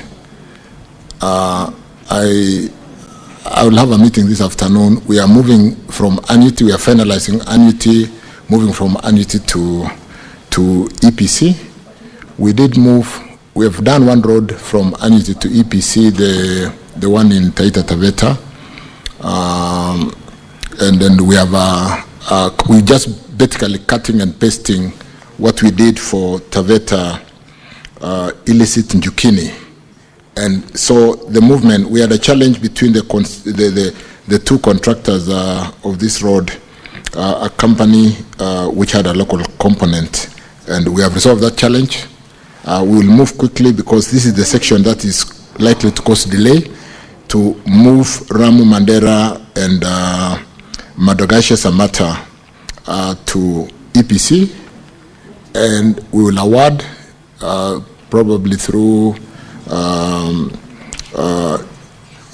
unlimited, what do you call, the specially permitted procurement method, because there was already a contractor, and start that section of the road.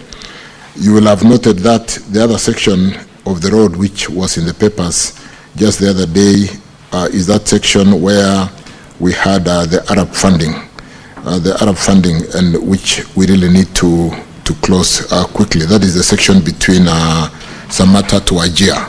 Those are the only challenge two sections, and I have instructions to make sure that the whole corridor is open at the same time. So we'll accelerate Madogashe Samata and Ramu Mandera to move from annuity to EPC, and work with the Arab Bank on what we advertised yesterday to finish Samata to Ajia, and the whole corridor will have contractors. We have resolved the insecurity challenges. I think we have really attention from our forces inspecting and supervising the construction. The section, for example, like Isiolo Kulamawe or Kulamawe to Madogashe, with this contractor called China State Construction, there's very good progress, and today at about 45% completion. So there's very good work on this corridor that will open our northern part of Kenya to be like the rest of Kenya. Thank you, Chair. Thank you, members. Thank you. Senator Issa Boy, I'll give you almost like 1 minute only to ask. Thank you, Madam Speaker. My question is just a very simple one. There is a road from Lungalunga to Vanga, Mr. Minister, but that road from Vanga to Lungalunga, there is just 1 kilometer to reach Vanga. It's almost now 4 years. It has not been completed. That's my question, please. Please comment on that road within a minute. I don't have the details on Lungalunga to Vanga, but I can tell you on any road with a contractor at the moment, because of the bending bill challenge. Let me pick up that. Check 1 kilometer should not be a big issue, particularly if there's been a contractor and the issue is a bending bill. I can, because we've paid each and every contractor the first 40%, we are paying the next 40% in a short while. And the settlement agreement we did with the contractors where they go back to work. So allow me to check on that, and I don't see a big challenge on a major road with 1 kilometer and a road which is linking us on that corridor. Thank you. Thank you, Honorable CS, for the effort you have given in answering all those questions. There were quite many, and it is good to know that your ministry is looking into the road infrastructure. Honorable Senators, it is now 1 p.m., time to adjourn the House. The Senate therefore stands adjourned until later today, Wednesday, 16 July 2025 at 2:30 p.m. Thank you.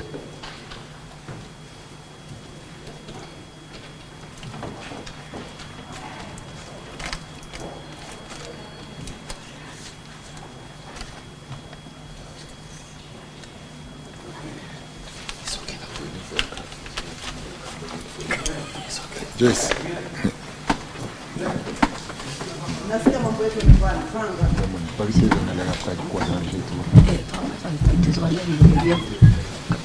Twende lunch, najua utanipiga.